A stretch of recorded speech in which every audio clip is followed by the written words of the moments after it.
The Winford Academy is located in an old town on Helen Hill where jousting, a sport involving combat on horseback, is incredibly popular.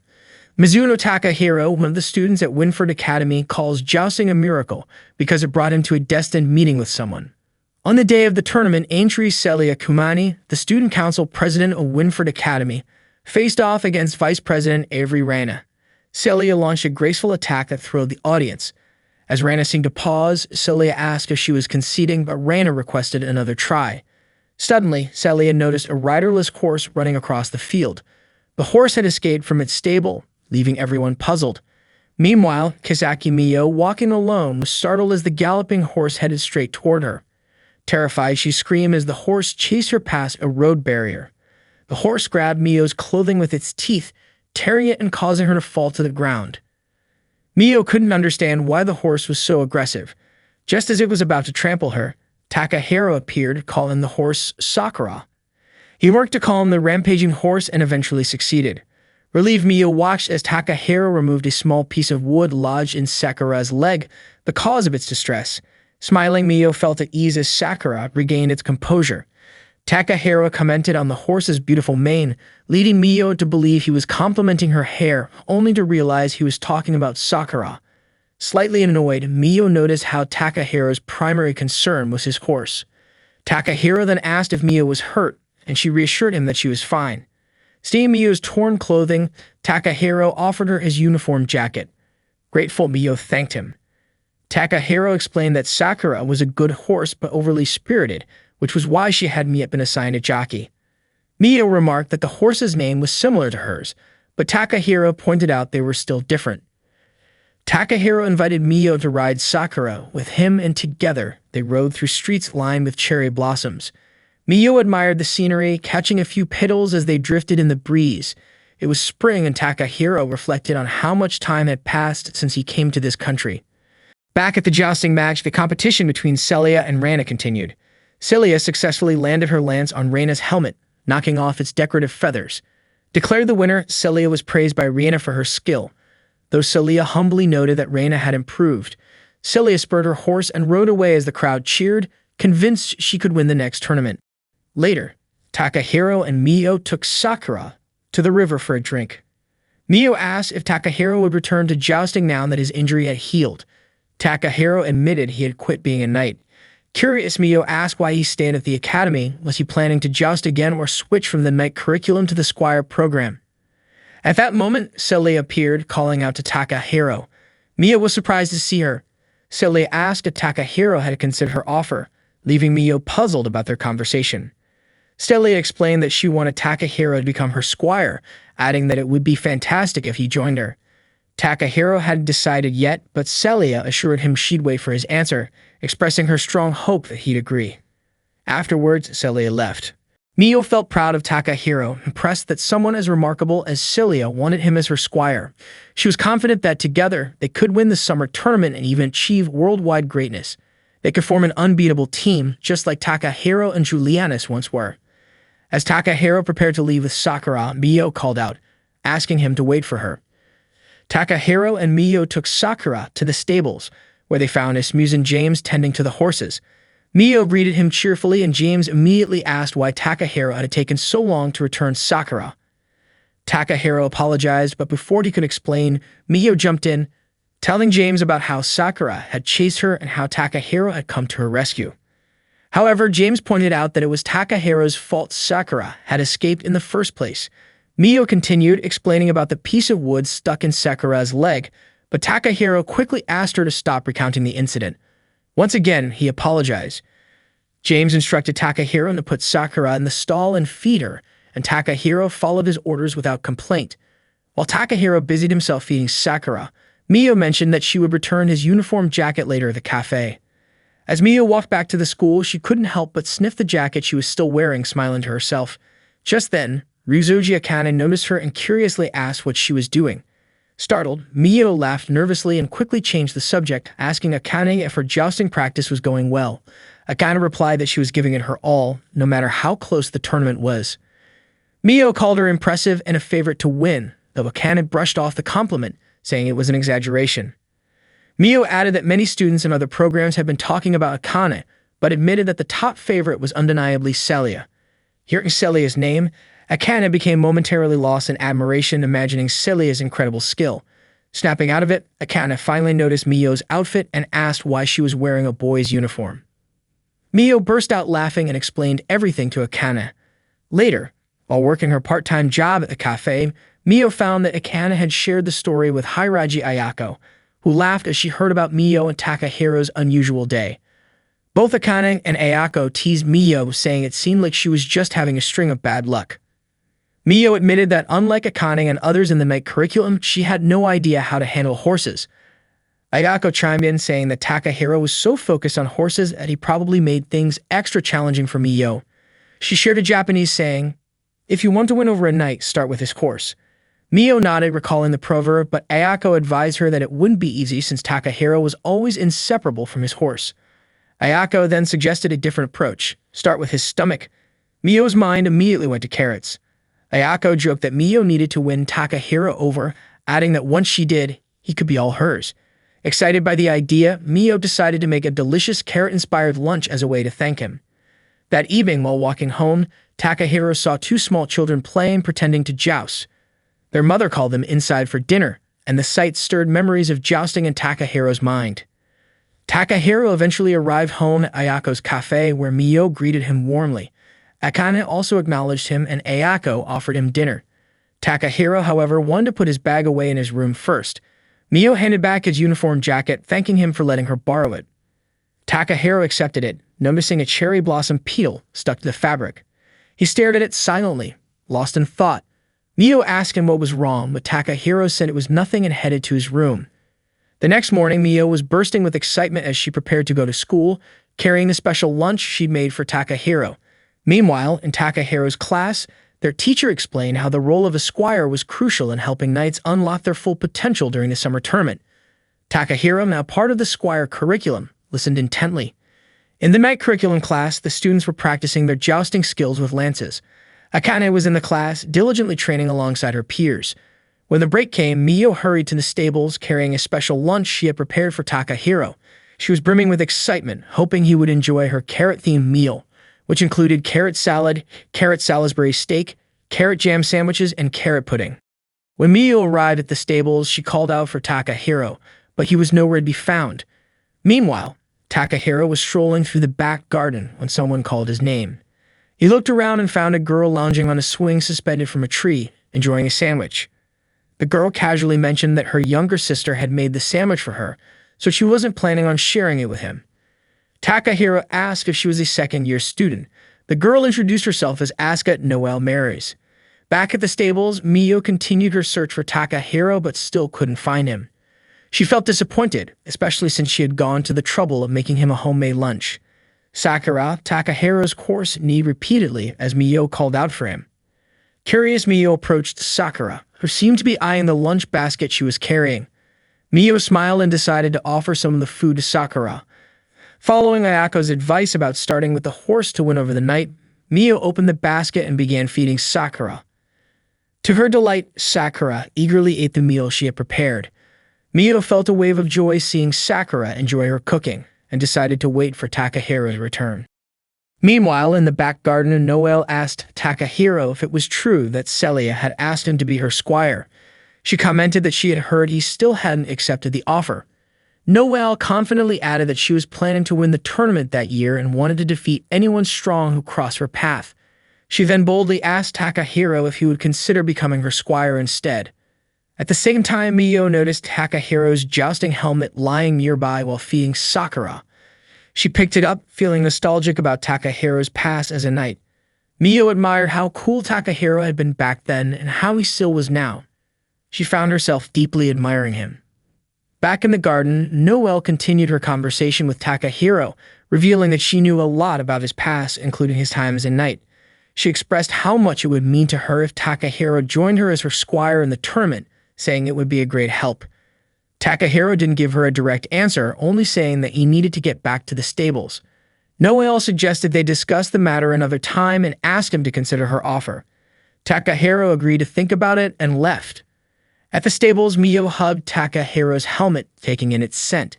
She couldn't resist trying it on and declared excitedly that she looked just like a knight. Her excitement was cut short when she suddenly noticed Sakura munching on the rest of the lunch she had prepared for Takahiro. Mio tried to stop Sakura, but it was too late. The horse had eaten everything. Heartbroken, Mio lamented all the time and effort she had spent making the meal. Then Sakura began to move restlessly, prompting Mio to tell her there was no more food left. Suddenly, Sakura let out a loud neigh and broke through the fence that had been holding her. Mio was terrified as Sakura bolted, falling momentarily before getting back up and chasing after Mio. Mio screamed in fear as Sakura pursued her relentlessly. She ran as fast as she could, darting out of the stable and onto the road, but Sakura didn't stop. It seemed the horse was furious, and Mio had no choice but to keep running. At that moment, Officer Bertile was explaining to Ann and Emma that a knight's most important attributes were their mind, skills, and body. The mind needed to remain calm under all circumstances, the skills had to be graceful, and the body should be strikingly attractive to capture the admiration of others. Both Emma and Ann were deeply impressed. As Bertile was one of the favorites for the upcoming summer tournament, her words carried significant weight for Emma, while her unshakable confidence made Ann completely smitten with her. Hearing their admiration, Bertile blushed modestly and insisted that she wasn't as incredible as they made her out to be. Suddenly, Emma and Ellen noticed Mio running toward them, screaming for help as she was being chased by Sakura, the horse. Alarmed, the two panicked, sensing that something was seriously wrong with the horse. Bertile, who had been closing her eyes while speaking, remained unaware of the chaos. She asked Emma and Ann why they were suddenly so flustered, reminding them that a knight must always stay composed. However, when Bertile finally opened her eyes and saw Sakura chasing Mio, she immediately screamed and started running as fast as she could. Even in her panic, Emma and Ann couldn't help but admire how elegant Bertile looked while running. Meanwhile, Takahiro returned to the stables and was shocked to find Sakura missing from her enclosure. Spotting a fallen lunch basket on the ground, he immediately recognized it as Mio's. Elsewhere, Bertile and Mio were still running for their lives. Frustrated, Bertile yelled at Mio, demanding to know why she was following her. Mio apologized profusely, explaining she had no choice. Distracted, the two ended up tripping and falling, landing on top of each other. Concerned, Mio asked if Bertile was okay. Bertile, flustered and angry, snapped at Mio to get off her. As Mio moved aside, Sakura managed to catch up and grabbed Bertile's skirt with her teeth, lifting her into the air. Bertile screamed, demanding Sakura put her down. Mio tried yelling at Sakura to calm down, but it didn't work. Desperate, Mio remembered how Takahiro had calmed Sakura before and decided to try the same method. She called Sakura's name, catching the horse's attention. As Sakura turned toward Mio, Bertile's skirt tore and she fell to the ground with a thud. Mio immediately approached Sakura and hugged her, soothing the distressed horse. From a distance, Takahiro spotted Mio holding Sakura and working to calm her down. To his relief, Sakura finally settled, becoming docile again. Bertile, still lying on the ground, was in disbelief over what had just happened. Mio turned to her and reassured her that Sakura was calm now. Emma and Ann quickly ran over to check on Bertile, who was furious. She accused Mio of orchestrating the entire incident, claiming it was a scheme to prevent her, as a tournament favorite, from competing. Mio was taken aback and tried to explain the situation, but Bertile wouldn't hear it. She pointed out Mio's apparent skill with horses and the knight's helmet she was holding, assuming Mio was an experienced knight. Mio insisted she wasn't a knight, but Bertile refused to believe her, vowing not to let Mio off the hook after the embarrassment she had suffered. Bertile demanded to know Mio's name. Mio introduced herself as Kazaki Mio. Hearing this, Bertile pondered whether Mio was listed in the knight curriculum. Without warning, Bertile threw a glove at Mio. Confused, Mio asked why she had done that. Bertile declared it was a formal duel challenge to defend her honor as a knight. Shocked, Mio dropped the helmet she was holding. Bertile added that since they were both knights, they should settle the matter with a joust. Mio was stunned by the proposal. Watching from afar, Takahiro couldn't believe what he was witnessing. He hadn't expected Mio to participate in a joust. Still, as he observed the unfolding events, Takahiro thought to himself that if fate truly existed, this must be part of it. Bertile challenged Mio to a duel for her honor as a knight. Mistaking Mio for a knight, Bertile declared her intent to face Mio in a jousting duel. Mio was startled by this sudden challenge. Takahiro, observing from a distance, watched their exchange. Beartile eagerly anticipated their upcoming duel, laughed confidently, and walked away. Emma, noticing Beartile strolling casually without covering her lower body, wondered aloud why Beartile would expose herself like that. An commented that only an extraordinary noble would laugh while dressed so boldly. They decided to catch up to Beartile. Takahiro approached Mio, who immediately expressed her inability to joust or duel. Just then, Sakura neighed loudly. That evening at a cafe, Mio shared her concerns about the jousting challenge, feeling utterly lost. Akane acknowledged Beartile's skill but pointed out that she often misunderstood situations and was incredibly stubborn. Ayako asked Takahiro if the duel could simply be cancelled. Takahiro explained that he and Mio had already discussed the matter with the student council earlier that day, but Reina, speaking on their behalf, declared that the documentation submitted by Beartile was binding and could not be revoked. Mio reiterated that she couldn't joust, but Reina clarified that it was no longer a duel, but a practice match approved by the student council. Mio had no grounds to argue further. Reina also reminded Takahiro that canceling the match after the schedule was set would tarnish the honor of knights, leaving Takahiro speechless. Mio began crying in the cafe, overwhelmed by her predicament. Akane added that Mio had never studied the knight's curriculum, making the situation even more challenging. Suddenly, Mio suggested asking Celia, the student council president, for help, noting that Takahiro was acquainted with her. At the mention of Celia's name, Akane drifted into a daydream of Celia riding a horse, clearly idolizing her. Akane was so captivated that she nearly lost consciousness. Mio tried to snap her out of it, but Ayako assured her that Akane would recover shortly. Takahiro argued that consulting Celia wouldn't make a difference since Reina's explanation was accurate. Would be dishonorable to tarnish Ignite's reputation. Mio, however, insisted that she couldn't duel. Takahiro then mentioned one way to avoid the duel, leaving Winford Academy entirely. Akane was shocked by this suggestion, and Mio quickly rejected the idea, stating she didn't want to leave school. If that was the case, Takahiro said, Mio had no choice but to participate in the joust. Mio protested, explaining that she didn't even know how to ride a horse. Ayako, upset, demanded Takahiro take responsibility, blaming him for not being around when Mio delivered his lunch earlier. Akane agreed. Ayako then proposed that Takahiro become Mio's squire. Takahiro admitted he had already considered this, but only for the duel itself. He then asked Mio to start training with him the next day, and Mio, determined, decided to give it her all. The following day, Takahiro and Mio began training together. Mio was shocked by the size and weight of the jousting lance. It was the first time she had ever held one. Takahiro instructed her to grip the lance. Mio hesitated, asking if such a rigid lance could sometimes break. Takahiro explained that it depended on the wielder. Mio struggled to lift the lance with all her strength. Takahiro told her to get accustomed to holding it. Mio complained about its weight, but Takahiro reassured her, explaining that using a lance wasn't about brute strength but balance. He instructed her to grip the shaft firmly, lean her arm and body slightly, and keep one hand steady on her hip. Takahiro also advised her to position the lance securely, aim its tip forward, and ensure the tip didn't touch the ground. Mio tried to lift the jousting lance, but due to her lack of balance, her body was pulled along with the movement of the lance. She ended up running downhill, unable to stop, weaving through a crowd of students heading to school. Ayako saw Mio struggling and shouted for everyone to get out of the way. Mio kept yelling that she couldn't control her steps or the lance. Shinoname, the school announcer, quickly broadcast the event, reporting that a girl with a lance was running through the crowd of students on their way to school. She also announced that the lance had flown in her direction and tore her skirt. Embarrassed, Shinoname covered her lower body with her hands. Mio, still panicking, shouted that she couldn't hold on any longer, but thankfully, Akane managed to catch the lance in time. Akane asked Mio what on earth she was doing, and Mio burst into tears before throwing the lance aside. Takahiro, who witnessed the entire incident, approached them. Later, Reina summoned Takahiro and Mio to the student council room. She scolded them for causing such a commotion. Mio apologized and Takahiro took the blame, explaining that it was Mio's first time and that he had pushed her too hard. Reina raised an eyebrow and questioned what he meant by first time and pushing her. She asked Mio if what Takahiro said was true. Mio, flustered, explained that the lance was heavy and big, but Takahiro insisted she hold it.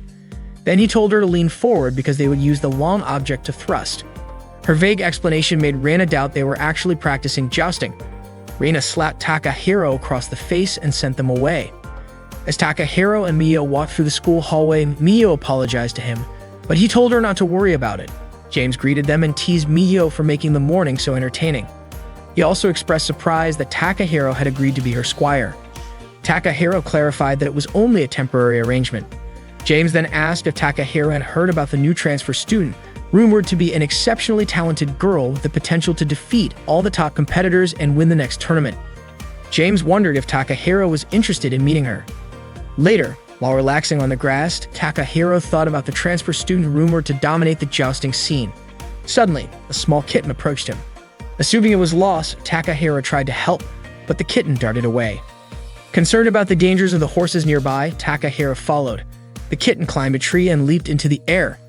Takahiro reached out to catch it but accidentally grabbed something else instead, a girl's chest. Embarrassed, Takahiro quickly apologized. The girl introduced herself as Lisa. Just then, Lisa's friend Fiona called out to her and approached with her lunch, spicy tacos. Fiona was shocked to see Takahiro's hands still on Lisa's chest and accused them of doing something inappropriate. Fiona dragged Lisa away, muttering about how indecent people could be. She also warned Takahiro not to try anything weird with Lisa. Lisa assured Fiona that nothing happened, then handed the kitten to Fiona, who screamed in fear and begged Lisa to take it away. Lisa, amused, called the kitten adorable.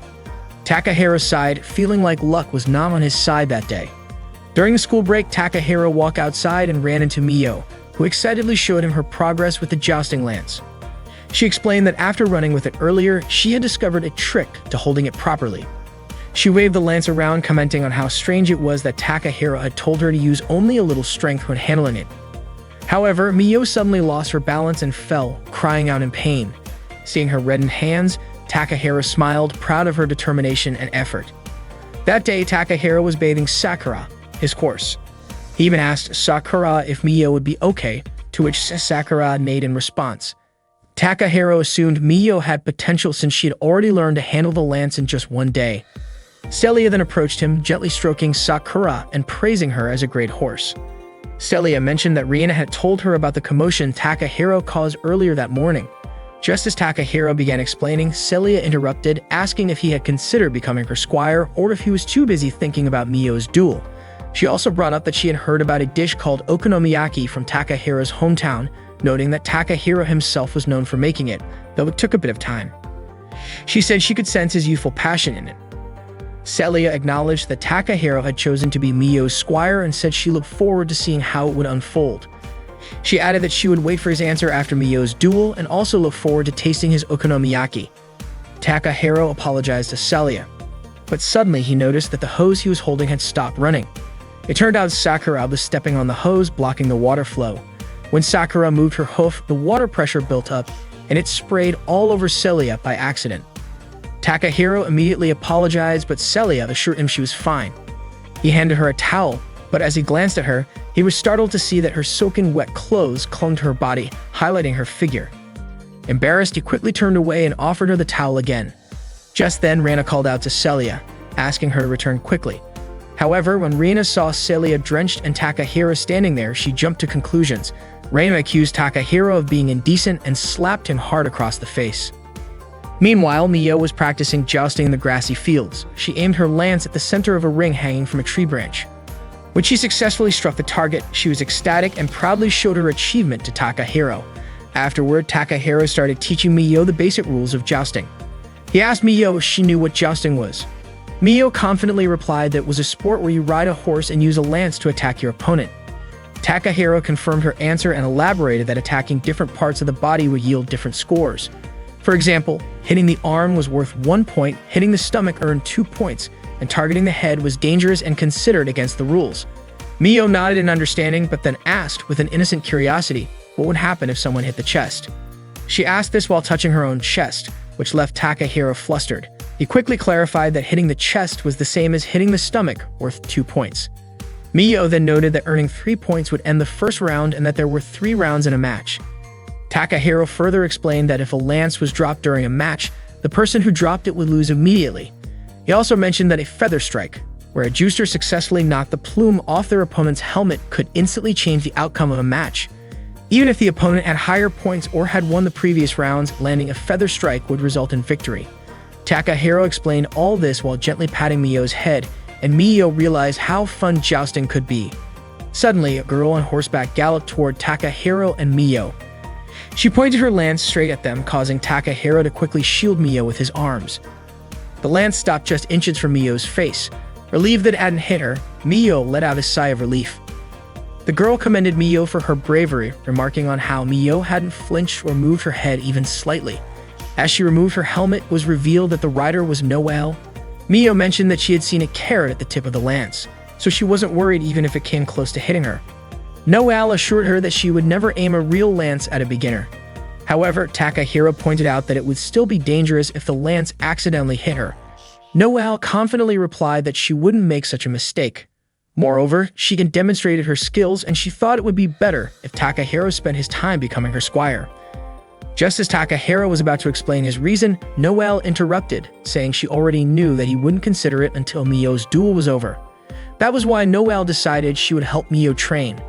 She was confident in her abilities and was certain that after Mio's duel, Takahiro would become her squire. Takahiro commented that Noelle was overly confident. Noelle then introduced herself to Mio, greeting her warmly, and Mio returned the greeting. Noelle began helping Mio with leg stretches. Mio winced in pain and asked Noelle to go easier on her. Noelle urged Mio to hang in there, saying that she'd get used to it soon. She explained that Mio needed to loosen up her leg muscles as warming up would prevent injuries during the duel. Noelle kept pushing, pulling, and stretching Mio's muscles, leaving Mio grimacing in pain. After the stretches, Noelle introduced a strength exercise. Mio had to carry Noelle on her back while walking. Noelle kept urging Mio to move faster, but Mio insisted that she couldn't go any further. Takahiro asked Mio if she was okay, but Noelle dismissed his concern, saying he shouldn't pamper her. There wasn't much time left before the duel, and Mio needed Spartan training. Mio, however, retorted that Noelle was rude for implying she was heavy. Exhausted, Mio lost her strength, fell backward onto Takahiro, and all three of them tumbled downhill. They ended up lying sprawled on the ground, and Takahiro asked if Noelle and Mio were okay. Later, Mio was washing up in the bathroom when Noelle suddenly peeked in, startling her. Noelle commented on how beautiful Mio's body was, fair, smooth, and free from scars or blemishes. Mio was slightly embarrassed, realized for the first time how nice her own body looked. Noelle went on to say that she never would have guessed someone with such a gorgeous figure would be jousting.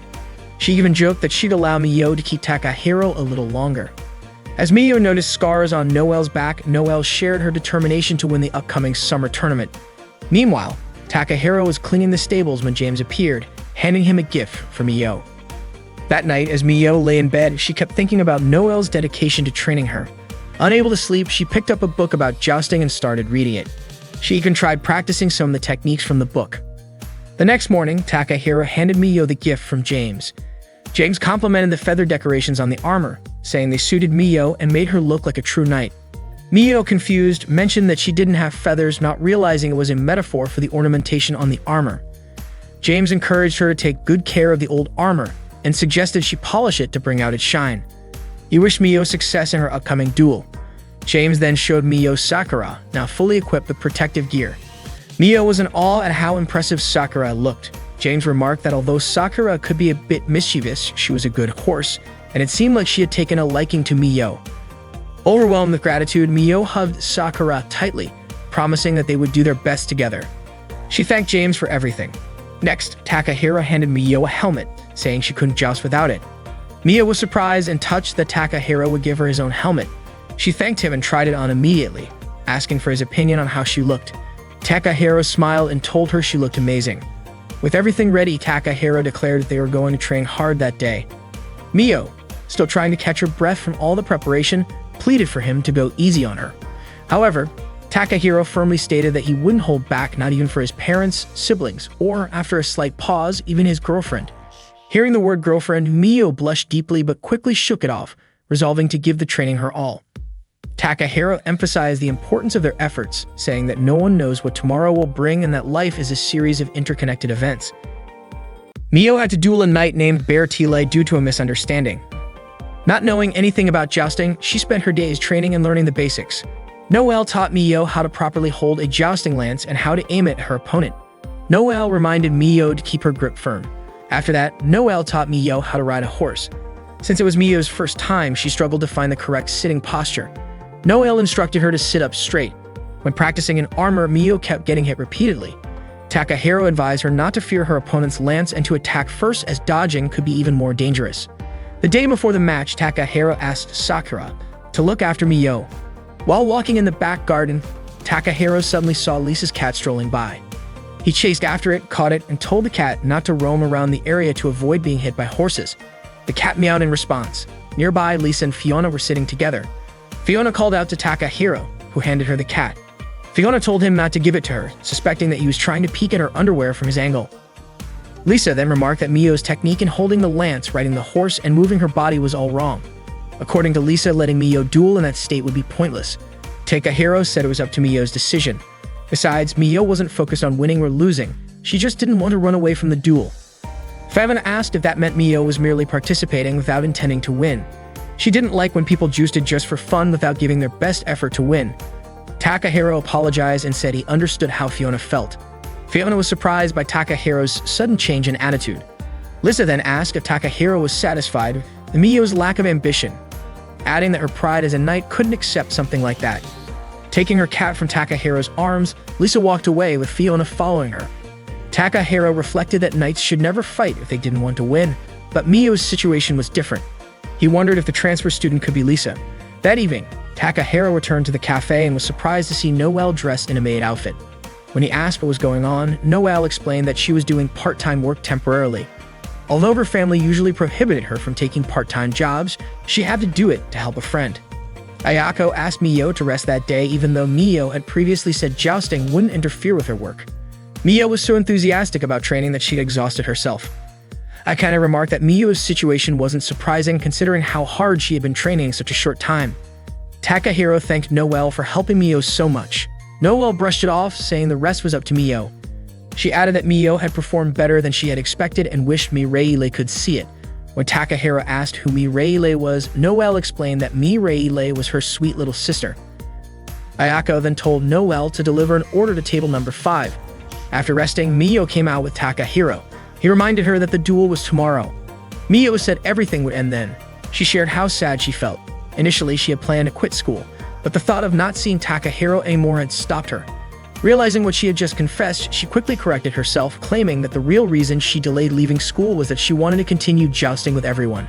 Everything kept changing, Mio said, but she couldn't deny that at that moment, she realized she had experienced jousting in the way Takahiro loved the most. Jousting can be scary, painful, and difficult at times, but Mio felt happy to be involved in something that Takahiro was also part of. That's why Mio promised to do her best tomorrow. Even if she ended up losing badly, she would still tell everyone that she loved jousting. Takahiro was surprised to hear that, and Mio blushed. She realized she had just started jousting and wondered if saying something like that was premature. Takahiro told her she was completely wrong. No one had the right to deny someone else's joy, and he encouraged Mio to be proud. Takahiro admitted he was genuinely happy to know that she enjoyed jousting, which made Mio smile. When Mio got home, she immediately soaked in warm water. Her entire body ached, but she felt strangely satisfied.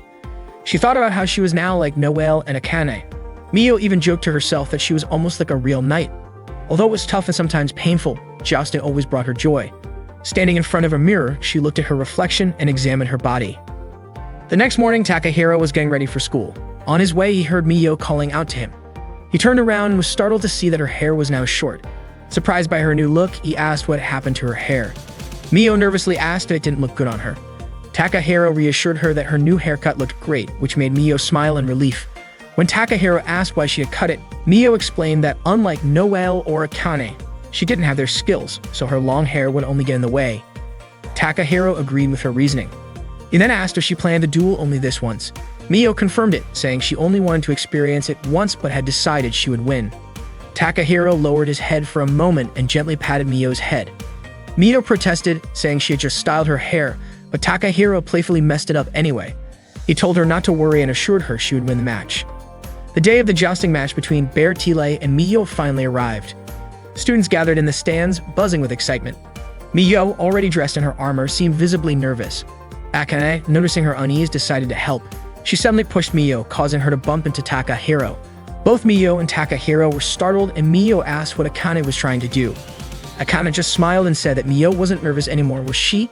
Mio realized Akane was right and felt her nerves settle. Both Akane and James smiled in satisfaction. At that moment, Bertile, An, and Emma approached them. Bertile asked if Mio was ready for the match, reminding her of the humiliation Bertile had suffered before and promising she wouldn't forget it. Mio retorted that Bertile's armor design was just as revealing as the accident she had caused. Anne pointed out that Bertile was the only person at school who could pull off armor like that, and Emma added that no one else could wear it quite like her. Bertile then turned to Takahiro and asked if he was Mio's squire. Takahiro introduced himself. Bertile mentioned that her horse, Weissrosen, was ready and waiting. She urged Mio to prepare for the duel. With that, Bertile and her two friends walked off. Takahiro asked Mio if she was ready, and the two headed toward the jousting arena. At the arena, Shinonome began broadcasting the match between Bertile and Mio, hyping it as an extraordinary duel. Takahiro took a moment to share his analysis of Bertile's strategy with Mio. He explained that Bertile often used a move called the feather fly against weaker opponents. Takahiro advised Mio to let Bertile's lance come close and, at the last moment, dodge it. Then, after Bertile moved, Mio should aim for her left shoulder. Mio asked why she had to close her eyes. Takahiro explained it was part of their plan. He wanted Mio to win the first round and, if possible, catch Bertile off guard, making it look like Mio's victory was just luck. This, he said, was the most crucial part of the strategy. Mio nodded, fully trusting Takahiro's reasoning. Takahiro also pointed out that Bertile's attacks weren't as fast as Noelle's, reminding Mio to rely on her training. She understood and asked Takahiro to wish her luck. Meanwhile, Anne handed Bertile her lance. Emma wondered what kind of strategy Takahiro and Mio might have planned. Bertile confidently assured her friends that there was no way she would lose to Mio, no matter the circumstances. Anne and Emma admired Bertile's confidence and exceptional skill. The match began as Bertile and Mio rode to their designated starting positions. Watching from the stands, Noelle hoped Mio would do her best. Both riders spurred their horses forward, charging at each other. Bertile was certain of her victory, but Mio stayed focused and followed Takahiro's instructions. As Bertile closed in, Mio dodged her attack, closed her eyes, and aimed her lance at Bertile's left shoulder. The strike was successful, knocking Bertile off her horse and giving Mio the victory in the first round. Takahiro praised Mio for her incredible performance, calling it an impressive first-round win. Mio beamed, grateful for Takahiro's excellent strategy. On the other hand, Bertile was stunned by the outcome. Anne and Emma tried to comfort her, but Bertile asked if they had noticed something unusual. Mio had closed her eyes when making the strike. That confirmed Bertile's suspicion that Mio was truly a novice knight.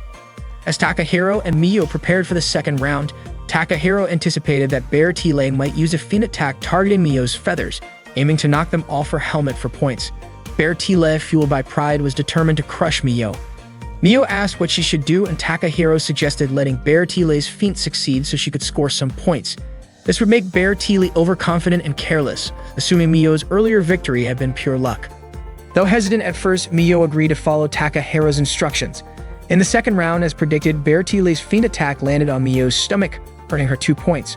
Watching from the stands, James recognized Takahiro's clever strategy to let Bertile score, while Noelle and Akane praised both Takahiro's planning and Mio's ability to follow through. Bertile, on the other hand, was perplexed. She had only used a feint, yet Mio hadn't avoided it, solidifying her belief that Mio was inexperienced. Anne and Emma praised Bertile's decision to score 2 points instead of attempting a flashy feather fly attack. Bertile, always eager to maintain her image, declared that earning points like those was a breeze for her. Meanwhile, Reina and Celia watched the match from the student council room. They commented on how well Mio was performing for a beginner, showing promising potential. As Mio and Takahiro prepared for the next round, Takahiro predicted that Bertile would play it safe, aiming for points rather than trying to knock Mio off her horse. Bertile would likely think she only needed 1 more point to win and wouldn't take unnecessary risks. Mio understood. Takahiro added that Bertile probably believed Mio's earlier win was a fluke because of the closed eyes strike. For this round, Takahiro told Mio not to close her eyes. She needed to lean into Bertile's lance, dodge it at the last moment, and then counterattack. Takahiro instructed Mio to strike Bertile's arm with as much force as possible. Mio hesitated but eventually nodded, reassured by Takahiro's confidence in her. Takahiro was confident that Mio could read her opponent's movements because, in his eyes, Mio's ability to observe and react was unmatched. That, he believed, was her greatest weapon at the moment. He encouraged Mio to trust him until the very end. Bertile and Mio returned to their starting positions to prepare for the third round. Once the round began, they galloped toward each other at full speed. Bertile aimed her lance and Mio approached, trying to dodge the attack. Unfortunately, she wasn't able to evade it completely, resulting in a tie. The match was now down to the final decisive round. Watching from the stands, James noted that it seemed Takahiro hadn't considered this possibility in his strategy. Feeling disheartened, Miyo apologized to Takahiro for failing to dodge Bear Tile's lance. However, Takahiro admitted that the blame lay with him.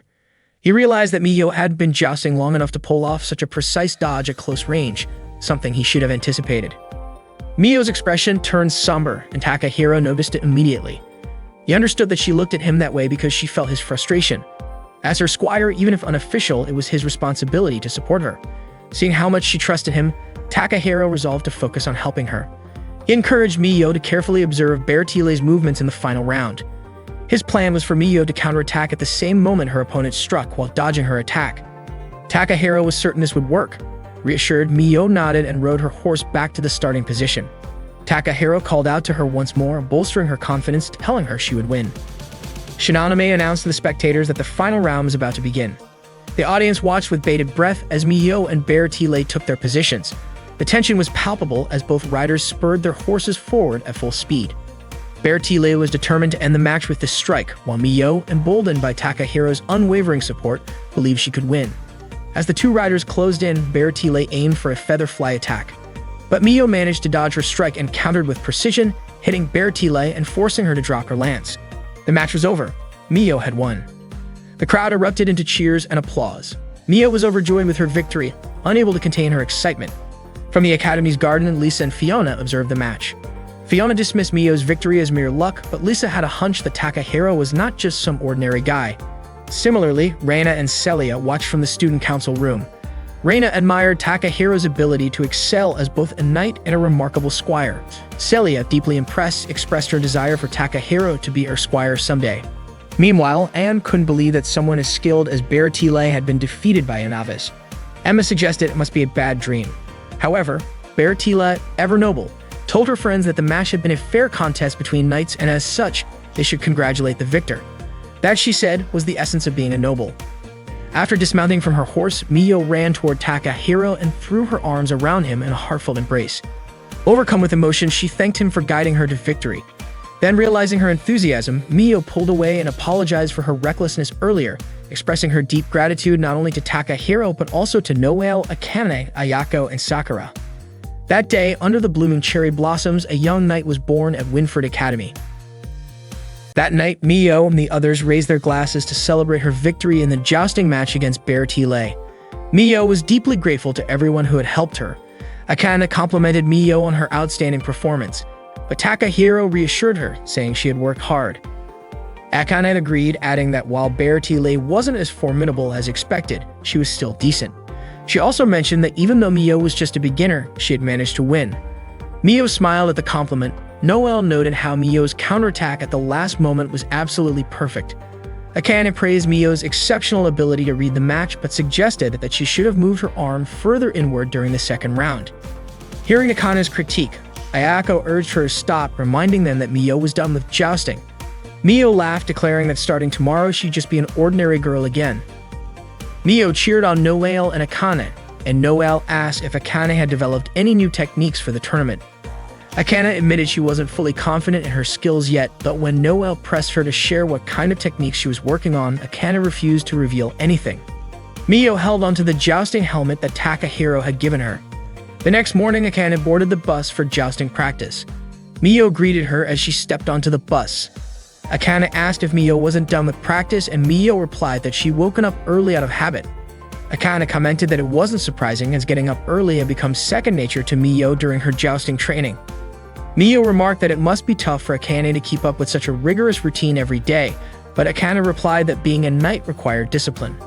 Akane joked that watching her practice might not be much fun, but Miyo said she didn't mind. She complimented Akane on how spotless her equipment always looked. Akane explained that a knight couldn't be called one if their gear wasn't clean. It was the first lesson she'd learned when she started jousting. Miyo asked if Akane had really started jousting at the age of 5. Akane fondly recalled those early days, sharing how her parents often took her to watch jousting matches. It was during one of those moments that she realized she wanted to become a knight, calling it her destiny. When they arrived at the training grounds, they noticed a knight in black armor. The knight galloped across the field, aiming their lance at various targets, hitting each one flawlessly. Impressed, Mio commented on the knight's incredible skill. Akane speculated that the knight must be in Class A like herself, though she had never seen that armor before. She guessed the knight might be a new student. The mysterious knight left the training grounds without saying a word. In the student infirmary, Ayako was examining Takahiro's leg. He mentioned he was still feeling pain from his old injury. Ayako assured him that the injury should have healed by now, but whether he could become a knight again depended on how he felt. If the pain persisted, she advised him to consult a specialist. Fiona and Lisa entered the infirmary to grab some bandages, but from behind the curtain, Ayako and Takahiro's positions made it look as though something inappropriate was happening. Fiona, shocked, quickly blocked Lisa from seeing further. During class, Mio was playing with a knight figurine on horseback instead of focusing on her lessons. She glanced out the window, watching others practice jousting. The teacher approached her, urging Mio to pay attention to the lesson. After school, Mio went to watch the knights train instead of heading home. It seemed like she still had a longing for jousting. Even during her part-time job at a cafe, she found herself using a tuning fork on a sandwich she had prepared, pretending it was a lance. Ayako arrived and was surprised to see Mio had already finished assembling the sandwiches. Mio greeted her with a smile. That evening, Mio soaked in the bath, staring at the scratch on her hand, a mark left from her jousting days. After finishing her bath, she looked at her slightly dirty jousting helmet. Unable to leave it as it was, she began to clean it. The next day, Takahiro went to the jousting practice grounds and noticed a few jousting lances lying around. He reached out to pick one up, wanting to relive his memories of jousting, but he hesitated and decided against it. In the backyard, Lisa and Fiona were pushing a cart full of jousting equipment. Fiona suddenly stopped, complaining of exhaustion. She grumbled about why she and Lisa had to move such heavy loads, calling it old-fashioned to make first-year students do all the cleaning. Fiona suggested they stop, arguing that tasks like these should be given to those without talent. She was confident that if Lisa won the summer tournament, they wouldn't have to deal with such chores anymore. Just then, Akane approached them and asked if they were first years. She criticized their behavior, reminding them that they wouldn't win without the equipment. Fiona scoffed at Akane's words, dismissing her concern and claiming that equipment had nothing to do with someone's abilities. Akane retorted that a true knight never forgets to show gratitude toward their gear.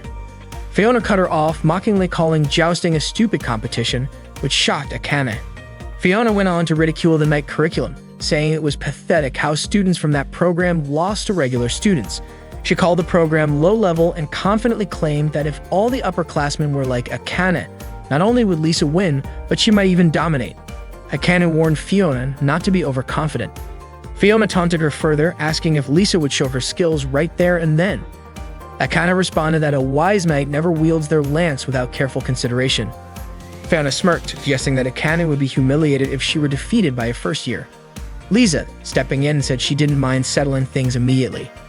Akane and Lisa quickly put on their armor and mounted their horses. As they began their match, Noelle, who was lounging on a tree swing nearby, was startled when Akane and her horse dashed past. Takahiro, also nearby, grew curious about what Akane was up to. Akane rode straight to the training grounds, where Lisa appeared wearing the same black armor Akane had seen before. Fiona cheered Lisa on, sarcastically telling her to go easy on the upperclassmen. Takahiro arrived at the scene and asked what was going on. Fiona was startled to see Takahiro, referring to him mockingly as the pervy upperclassman. She told him they were clearly about to duel and yelled at Lisa to score points quickly. Takahiro, concerned, asked if they had gotten permission to fight, to which Fiona nonchalantly replied that they hadn't. Takahiro shouted at Akane, urging her not to make such a reckless decision, but it was clear neither of them intended to back down. Meanwhile, Mio was feeding Sakura, her horse, and thanked him. She admitted she wouldn't have won without him letting her ride. Mio wondered aloud who might ride Sakura in the summer tournament. Just then, James approached her, calling out her name. Surprised, Mio turned to him and said she was planning to return the armor she had borrowed. James noticed it had been cleaned and told her it was a gift from him. He asked if she no longer needed it, but Mio couldn't bring herself to respond. She quickly excused herself, saying she had to get to work. Back at the practice field, Akane and Lisa were gearing up for their match. As they launched their horses forward, Akane counted down from 3 before making her move. She attacked, but Lisa read her strategy effortlessly. Lisa noted that while Akane's aim was precise, her intentions were far too obvious. Lisa dodged the attack and retaliated with a strong strike, but it wasn't enough to knock Akane down.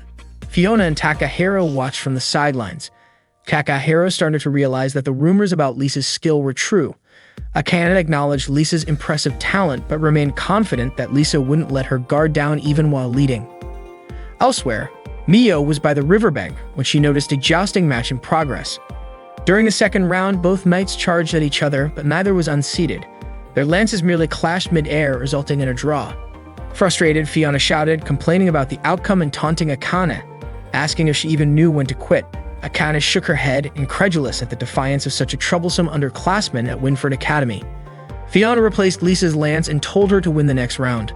Lisa nodded while Akane decided to use her new technique, even though it wasn't perfected yet. She was determined to try. Mio, rushing toward the match, finally realized it was Akane who was dueling. As Akane and Lisa started the third round, they charged forward on their horses, lances ready. Akane launched her attack, but Lisa, analyzing her movements, thought it was the same as before and deemed the effort futile. Initially, Lisa dodged successfully, but Akane quickly pulled her lance back for another strike. With confidence in her move, Akane thrust her lance again, hitting Lisa's arm. Fiona, puzzled, turned to Takahiro and asked what had just happened. Takahiro explained that the move was called a double attack. Both he and Mio praised Akane's impressive use of her new technique. Lisa called Akane annoying but admitted she was strong. For the first time, Lisa felt she had a truly formidable opponent. Fiona acknowledged that the third round was surprising but noted that the score remained tied. She remained confident that Lisa wouldn't lose to Akane.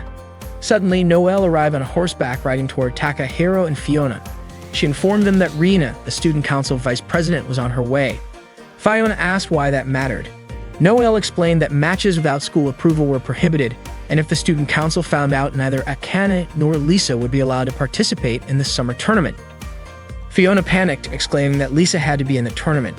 However, Lisa and Akane had already begun their fourth round. Noelle and Fiona shouted at them to stop, but their efforts were in vain. Takahiro quickly borrowed Noelle's horse and raced the field. Picking up one of the lances used in the match, he charged toward Akane and Lisa. Just as their lances were about to clash, Takahiro struck both lances, deflecting them to prevent any contact. His sudden action left Akane and Lisa stunned.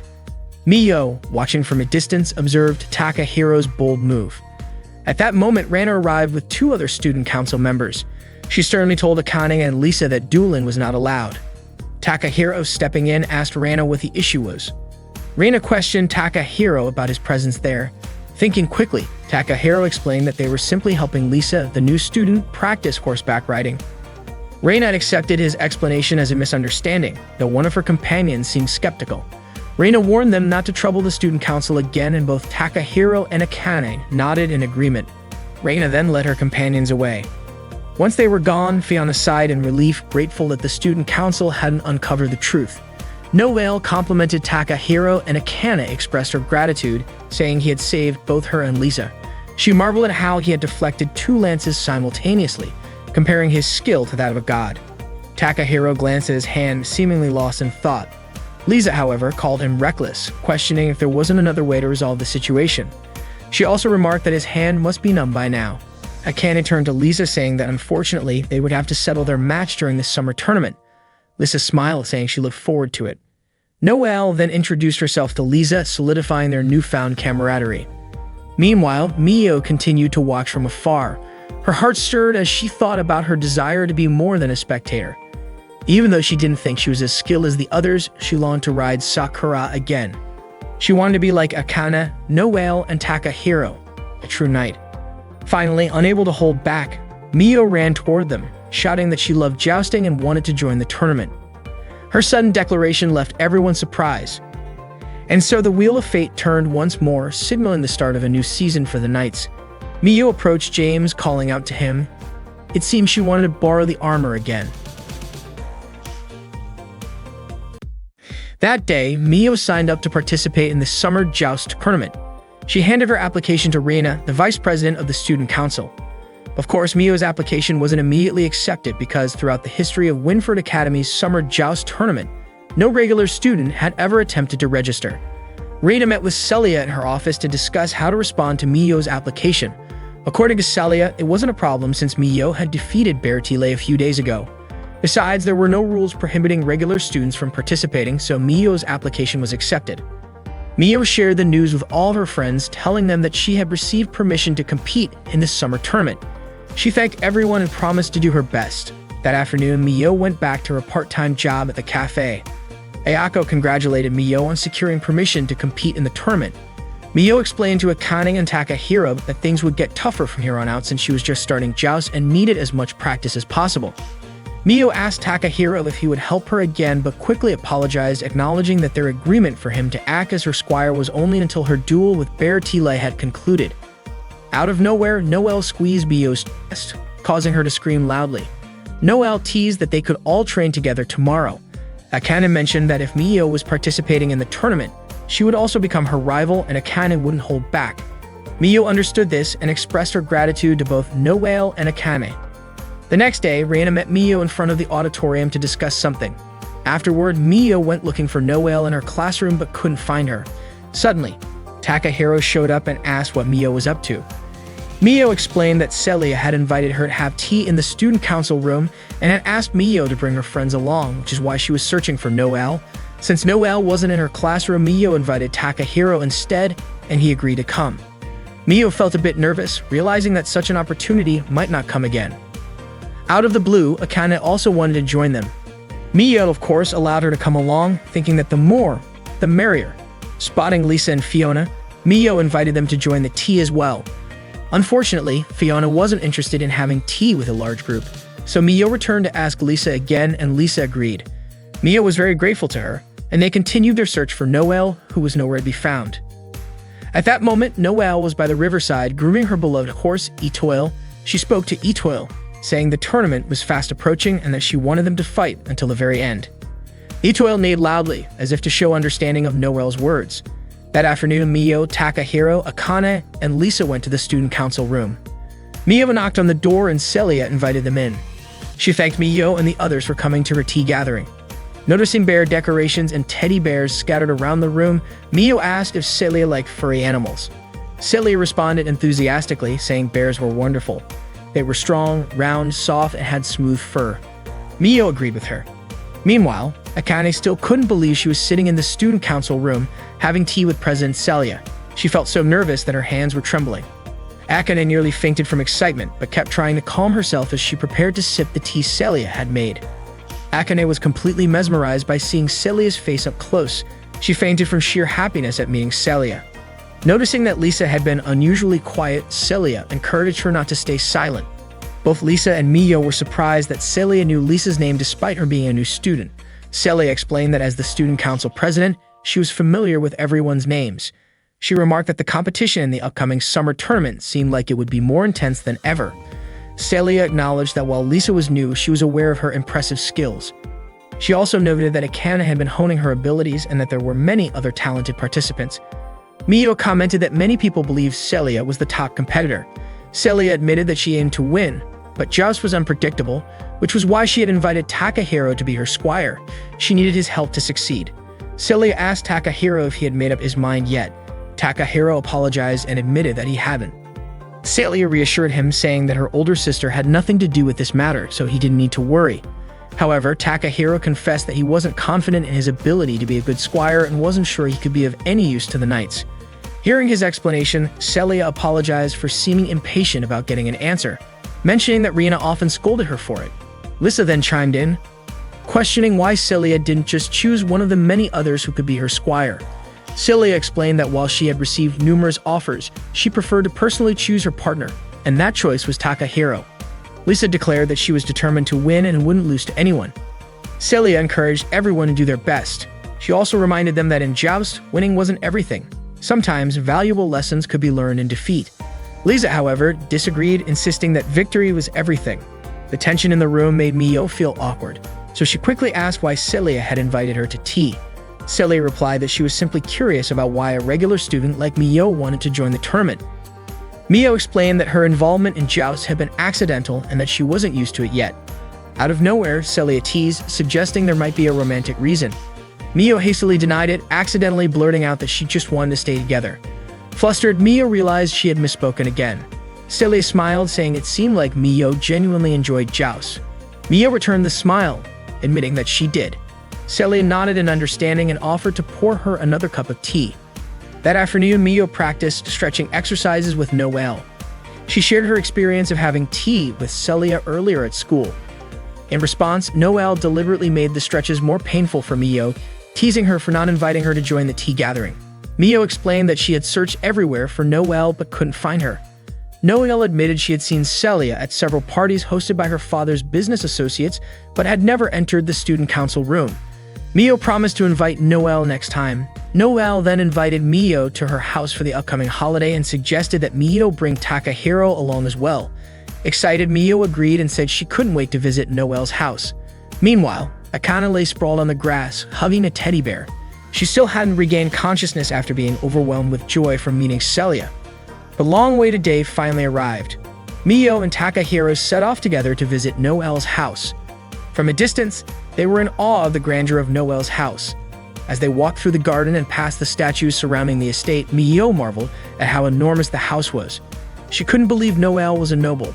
That's when Takahiro remembered Noelle's full name, Ascot Noelle Maris, belonging to the renowned Ascot Marcos family, famous throughout Helen's Hill for their immense wealth. Noelle greeted Mio and Takahiro warmly, thanking them for coming to her home. Mio asked if Noelle was really the successor to the Marquisate. Noelle humbly responded that the title belonged to her father and she was just herself. She then invited them inside. Before entering, Takahiro noticed a broken knight statue in the front yard and Mio couldn't understand why it was in ruins. As they stepped into the house, Takahiro cautioned Mio to be careful not to break anything, and she nodded earnestly. Inside, Noelle introduced her younger sister, Mireille, to Mio and Takahiro. Mireille greeted them cheerfully and introduced herself as Ascot Mireille Maros. She expressed how happy she was to meet them, having heard so much about them from Noelle. Mio returned the greeting and remarked how kind Noelle was to everyone. Mireille admitted she recognized them because Noelle frequently talked about them. Mio and Takahiro suggested Mireille call them by their first names to feel more at ease.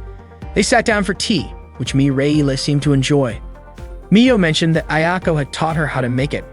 Curious, Mireille asked who Ayako was. Takahiro explained that Ayako was the doctor at Winford Academy and also the manager at Tart Time. Mio then added that Noelle worked at Tart Time too, which caused Noelle to quickly cover Mio's mouth. Realizing her mistake, Mio understood Noelle wanted to keep her job a secret from her family.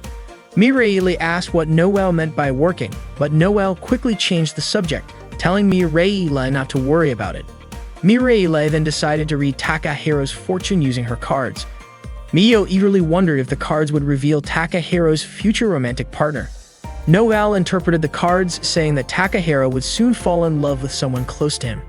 Both Mio and Noelle were intrigued and asked if it was true, but Takahiro hesitated and asked them not to press the matter. Mireille asked if the fortune wasn't accurate, but Takahiro didn't outright deny it. Mio joked that in manga, people sometimes don't realize when they're falling in love. Noelle grew curious about who might make Takahiro fall for them. Mireille playfully asked who the closest person to Takahiro was, and he responded that it was James. The answer made everyone wonder if Takahiro might be gay. Takahiro was taken aback and asked how they could jump to such a conclusion. Mio then asked if there was anyone else he was close to, suggesting perhaps his horse. Takahiro admitted he did have a strong fondness for horses. Mireille understood, explaining that she loved horses too because they were born to run, exuded elegance with their perfect forms, and were truly extraordinary creatures. Noelle chimed in, mentioning Mireille's passion for jousting and horses. Mireille elaborated, saying that in jousting, the bond between the horse and rider was paramount. They put everything on the line for a single charge, which she found noble and inspiring. After their conversation, Mireille invited them to visit the flower garden around the estate. She introduced them to several flowers, including English primroses and snowdrops. Mio was enchanted by the beauty of the blossoms. Mireille asked Mio if she was also a knight. Mio explained that she was just a beginner. Takahiro commented that it was his first time visiting such a beautiful flower garden, and Mireille revealed that she was the one who cared for it and had full authority over its upkeep. Takahiro complimented the garden, saying it was so beautiful because the person tending it was beautiful too. Mireille blushed at his words. Mio remarked that Takahiro had suddenly become quite poetic that day, which made Mireille smile. The day felt so enjoyable, and Mireille asked Takahiro and Mio to visit her house again sometime. Both Takahiro and Mio promised that they would definitely come back to spend time with her. Noelle thanked Mio and Takahiro for coming and offered to walk them to the front door. Suddenly, the door swung open. It was Noelle's father returning home. Mireille quickly greeted him. Noel's father noticed Mio and Takahiro and asked if they were Noel's friends. Takahiro and Mio promptly introduced themselves by their full names. Smiling, Noel's father shook their hands and thanked them for being kind to his daughters. He then asked how they had become friends. Mio explained that they were all students at Winford Academy. Upon hearing Winford Academy, Noel's father immediately guessed that Takahiro and Mio were involved in jousting. Noel confirmed this, adding that she had invited them over and that Mireille had been delighted to meet them. However, Noel's father abruptly told Mio and Takahiro to leave the house and walked away. Noel apologized for her father's rudeness, but Takahiro assured her it wasn't necessary, and Mio told her not to worry about it. Noel explained that Mireille had loved jousting ever since she was a child. Even though Noel had tried to protect her, Mireille had gotten injured yet still declared her wish to become a knight. Noel participated in jousting for Mireille's sake. She believed that the stronger she became, the happier Mireille would be. For that reason, Noel vowed she wouldn't lose to anyone. Later, at the cafe, Ayako asked Takahiro about the Marcus Ascot's estate. Takahiro responded by asking if Ayako knew about Noel's family. Ayako, as Winford Academy's doctor, naturally knew about the families of its students. Takahiro guessed that the Marcus didn't hold a favorable view of jousting, likely because of Mireille's injury. Before going to bed, Takahiro found himself thinking about injuries. He absent-mindedly touched his own injured leg, which stirred unresolved emotions. The next morning, Takahiro stood in the stables, gazing at a jousting lance. James suddenly appeared and compared jousting to a wonderful woman, saying that once someone fell in love with it, they could never forget. Takahiro admitted that he loved jousting, and even though he had tried to move on, he couldn't. If he could, Takahiro would dedicate his life to jousting, but he felt uncertain about fully committing as a squire. James asked if Takahiro had any regrets from his time as a knight. Takahiro remained silent, deep in thought. James simply smiled and said that was a good thing. He advised Takahiro to follow his heart, reminding him that life was long and people often wasted it worrying about everything else. James told him that if he ever felt he had made the wrong decision, he could always decide again, as humans always had the chance to start over. James' words left Takahiro pondering his situation. He realized he was standing at a crossroads with two paths before him, returning to his role as a knight or supporting someone else as a squire.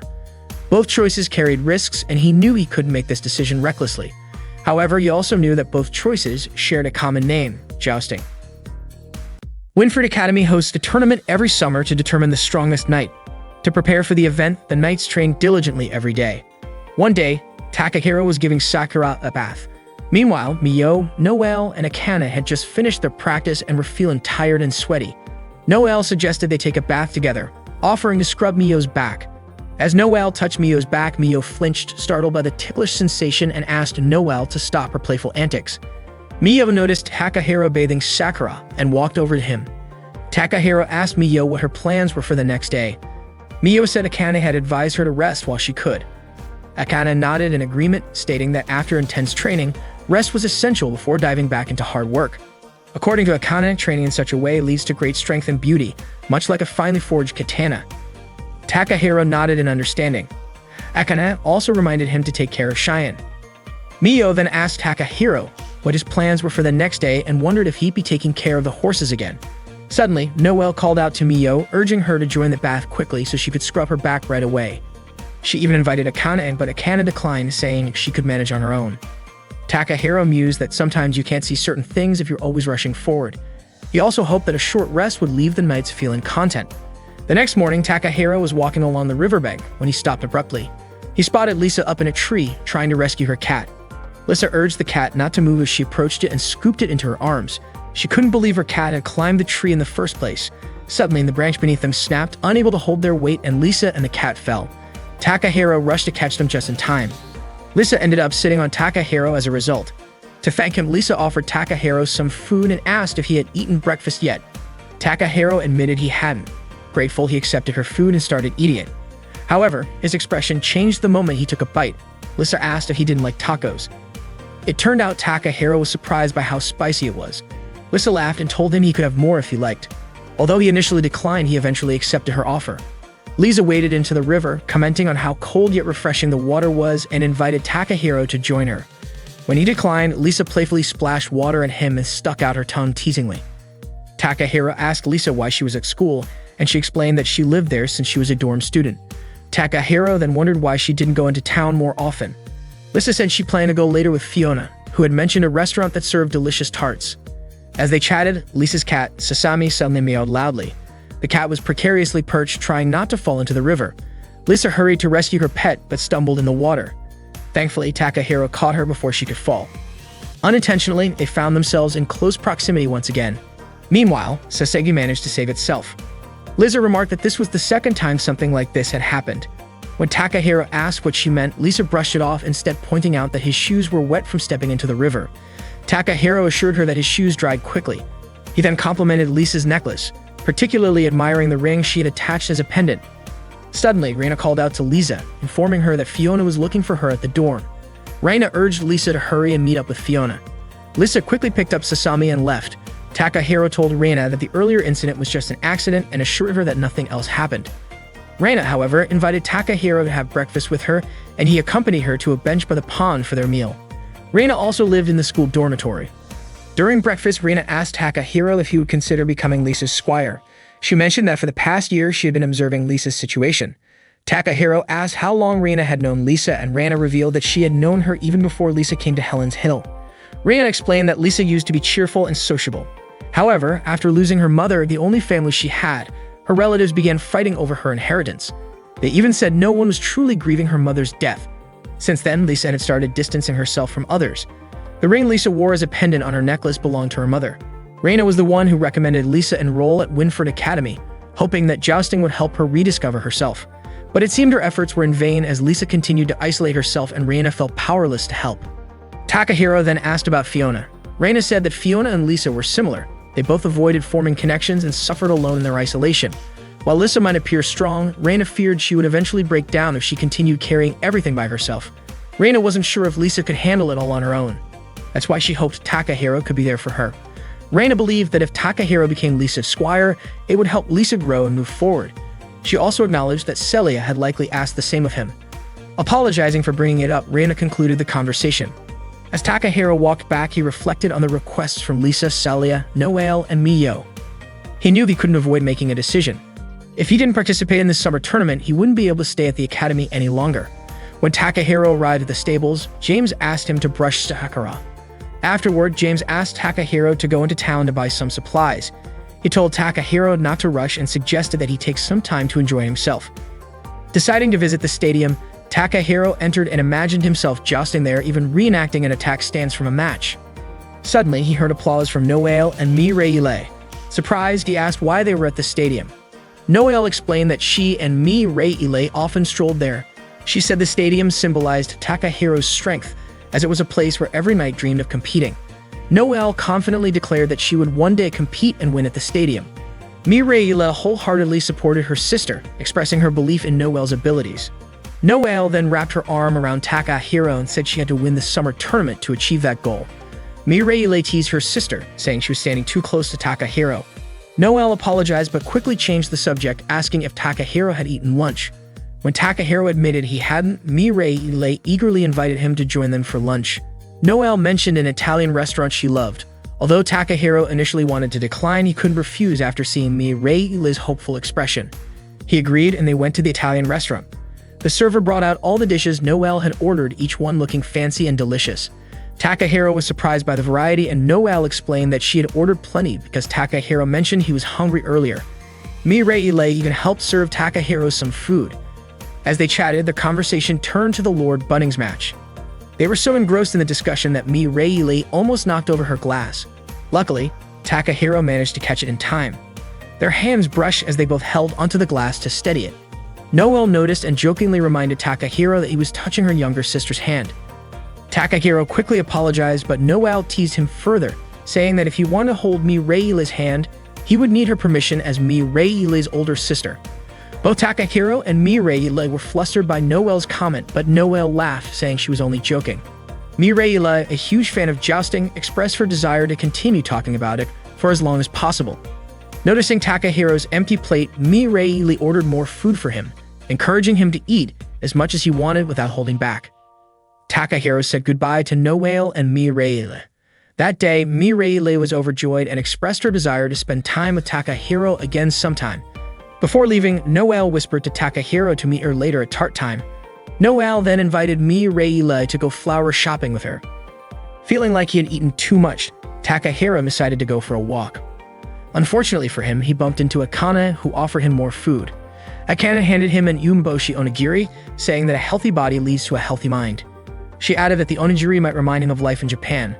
When Akane encouraged him to eat, Takahiro hesitated, already feeling full.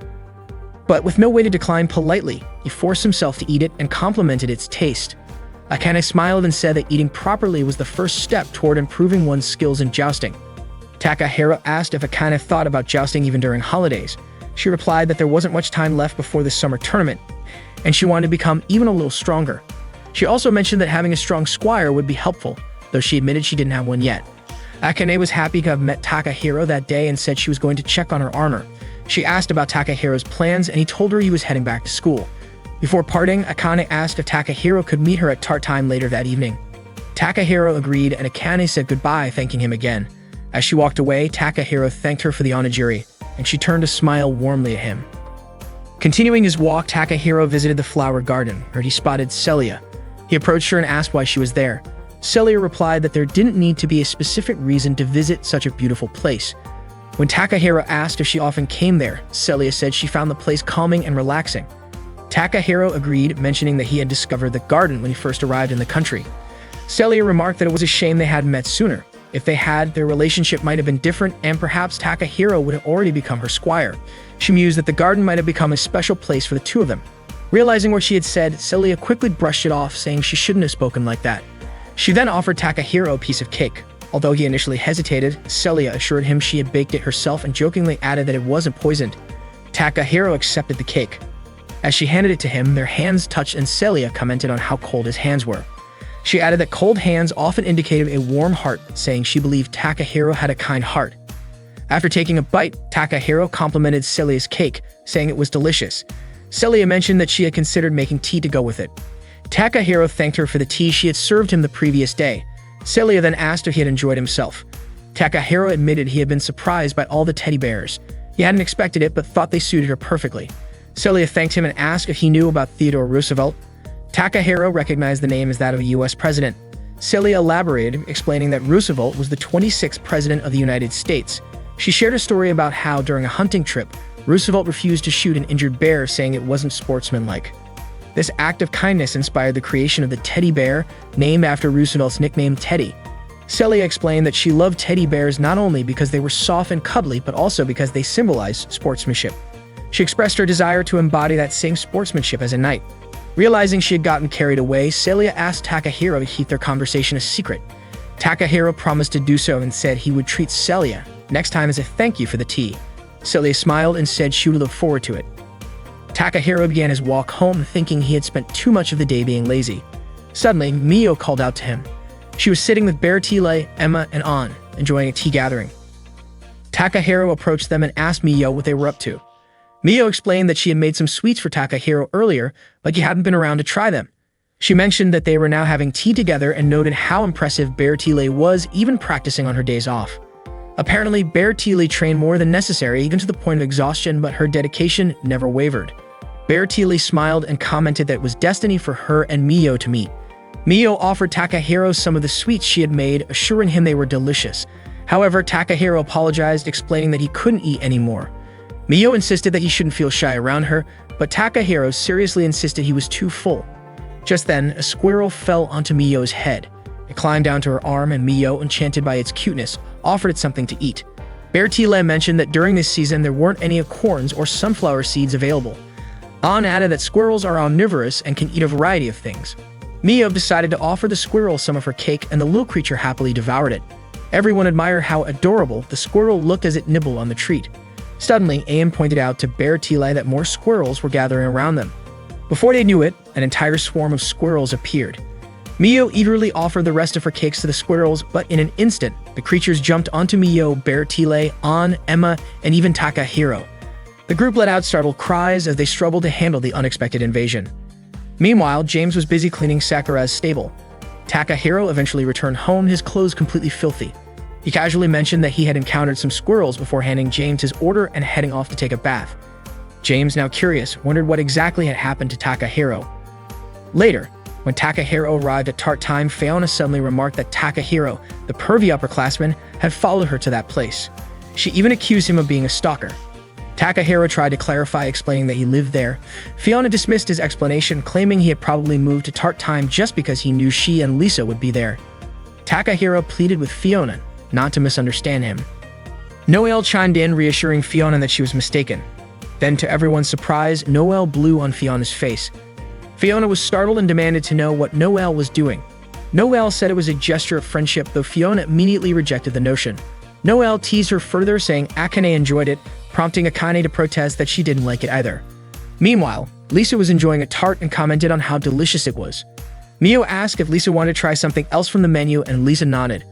Watching Lisa, Takahiro remembered Reina's words, that if he stayed by Lisa's side, he could help her become a strong squire. Out of nowhere, Lisa handed Takahiro some food, remarking that he liked spicy things. Everyone's attention shifted to Takahiro and Lisa, creating an awkward yet heartwarming moment. That day, the knights enjoyed a brief break from their rigorous schedules. But as the day passed, their training resumed, with the looming summer tournament weighing heavily on their minds. The intense path of jousting awaited them once again, testing their resolve and dedication. That day, Akane was teaching the art of concentration through flower arranging. She carefully worked on her arrangement in front of Mio, Takahiro, and Noelle. While arranging flowers, she explained that one must maintain a clear mind and heart, free from any doubts. The truth of one's inner thoughts and emotions, she said, would be reflected in the finished arrangement. Akane's arrangement turned out beautifully, prompting Mio to praise her skill. Noelle decided to tease Akane by casually mentioning Celia's name. Startled, Akane accidentally snipped a large flower stem. Mio, looking around, also remarked about Celia, causing Akane to lose her concentration completely, ruining her arrangement. Takahiro asked how Akane planned to face Celia if she got this flustered just hearing her name. Akane nervously imagined herself competing against Celia and almost fainted at the thought. Stammering, she insisted that facing Celia had nothing to do with her feelings, but her fumbling only worsened her flower arrangement. Later that cloudy afternoon, Akane was training with her sword. She berated herself, calling herself foolish for claiming to be a knight. When it began to rain, Akane quickly sheathed her sword and shielded it under her arm to keep it dry. She ran toward a windmill and took shelter inside a small room beneath it. There she noticed a jacket and realized it belonged to Celia. Just then, Celia entered and greeted her, explaining that she too was seeking shelter from the rain. Akane was stunned to encounter Celia in such an unexpected place. Celia asked if Akane was there to escape the rain as well, marveling at the coincidence of their meeting. Overwhelmed with joy, Akane nearly fainted again, but she pulled herself together, forcing a smile and greeting Celia as calmly as she could, though she awkwardly commented on how sunny it was that day. Celia gently corrected her, advising her not to rely too much on weather forecasts. Celia, noticing her clothes were drenched, began removing them, including her undergarments. Akane was utterly shocked to see Celia in front of her. Celia encouraged Akane to remove her wet clothes too, warning her about catching a cold. Akane refused at first, claiming that she was trained to withstand the cold. She quickly clarified that she didn't mean to imply Celia wasn't as resilient. Just then, Akane sneezed, prompting Celia to tease her, saying she'd been proven right. Reluctantly, Akane followed Celia's advice. They laid their wet clothes on the windmill's rotating mechanism to dry. Celia asked if Akane felt cold, and Akane insisted she didn't. Celia shared a survival tip about soldiers in cold climates, who would warm their hands by placing them inside the stomachs of dead horses. She laughed, saying they didn't have any dead horses, then embraced Akane, hoping her body warmth would help. Akane felt Celia's warmth, her heart racing. When Celia checked outside, the rain and storm seemed to have stopped. Akane was thrilled, thinking they could finally return. But just as they were about to put their clothes back on, the windmill started spinning again, carrying their garments out of reach. Akane tried to grab them, but the clothes were too high up. Celia suggested Akane climb onto her shoulders to retrieve them. Though hesitant, Akane followed her instructions, but their unstable position made it difficult. Akane pleaded with Celia to be more careful, but their clothes only got higher. In the commotion, Akane lost her balance and fell. Their clothes continued to follow the windmill's motion and were eventually blown away by the wind. Feeling guilty, Akane apologized for not being of any help. Celia reassured her, telling her not to blame herself and not to worry about her either. Celia promised they'd find something to wear. Meanwhile, Takahiro was by the river, rushing down a horse when a bra floated past and got caught around his leg. Startled, he picked it up, wondering what was going on. The horse, Cheyenne, neighed loudly, alerting him to more clothes floating down the river. Takahiro stared at the scene, utterly confused and curious about what could have caused it. Mio called out to Takahiro and walked up to him. Takahiro glanced at her and remarked that it looked like Mio was wearing something of his. Confused, Mio asked what he meant, but Takahiro dismissed it and asked her to escort Sakura and the others back to the stables. He walked off carrying the bra he had found earlier. Mio couldn't help but find Takahiro's behavior odd. Elsewhere, Fiona was walking along the riverbank, searching for something. Takahiro approached her and asked if she needed help. Fiona, sounding irritated, replied that she could handle it on her own. Takahiro then asked if she was looking for a bra, holding up the one he had found. Fiona was shocked, and Takahiro, after glancing at her noticeably flat chest, realized the bra couldn't possibly belong to her. Embarrassed, he apologized and admitted his mistake before walking away. Suddenly, Lisa appeared, saying she had found her cat. Noticing Fiona's expression, Lisa asked what was wrong, but Fiona just shouted that she didn't understand what had just happened. Back in the windmill's room, Celia and Akane were still stuck. Celia remarked that they couldn't stay there forever. Akane suggested heading to the nearest building to find something to wear. She reasoned that since no one would likely be around, they could avoid being seen. However, when Akane opened the door, she quickly slammed it shut. Celia asked what was going on, and Akane explained that a group of students and their art teacher had arrived outside to paint. The teacher instructed the students to finish their paintings before leaving. Akane informed Celia about the situation. Meanwhile, Takahiro found another piece of clothing, a pair of pants, hanging on a tree branch near the windmill. From the windmill's window, Celia peeked out and suggested calling one of the students for help. Akane, however, strongly opposed the idea, unwilling to let anyone see Celia in her current state. She insisted they wait until the students were done painting, reasoning that it wouldn't take long since they were only students. Celia questioned whether painting could truly be finished that quickly, and Akane admitted that everyone worked at their own pace. Back by the river, Mio was still trying to coax Shen back to the stables. The horse stubbornly refused to move and instead walked further into the river, causing Mio to lose her footing and fall into the water. Cheyenne waded into the river to retrieve a pair of underwear that was floating downstream. Meanwhile, Takahiro headed toward the windmill, feeling certain that someone was inside. He entered the lower room of the windmill, but as he closed the door, the lock shifted and secured the door from the outside. Celia and Akane heard a noise. Akane quickly went to investigate and informed Celia that someone had arrived. Realizing they needed to hide, they searched the room for a place to conceal themselves. Finding no suitable spot, their attention turned to the flour being ground in the mill. Takahiro entered the milling room and called out, asking if anyone was there. Receiving no response, he climbed the stairs to where Celia and Akane were hiding. To his surprise, he spotted two statues of women in the room. Curious, Takahiro approached the statues for a closer look. He remarked that the statues looked oddly familiar. When Akane accidentally made a small sound, Takahiro was startled but brushed it off as his imagination. He examined the statues more closely, noting how realistic they appeared. Out of curiosity, he touched Akane's chest. This caused her to make a noise, which only made Takahiro more suspicious. To confirm his suspicions, he touched her again. This time, Akane, furious, retaliated by swinging her sword at him. Her attack shredded Takahiro's clothes, leaving him in his undergarments. Shocked, Takahiro called out, revealing his identity. Both Celia and Akane finally recognized him. Takahiro asked what they were doing in such a place. Celia replied that it was a long story. Takahiro nodded, understanding, and offered to fetch them clothes despite his own limited attire. When he tried to open the door, he found it locked. Akane asked what had happened to the door. Takahiro explained that the bar on the outside must have fallen, locking them in. They attempted to escape through the window, but found it impossible. As evening approached, Celia expressed her worry.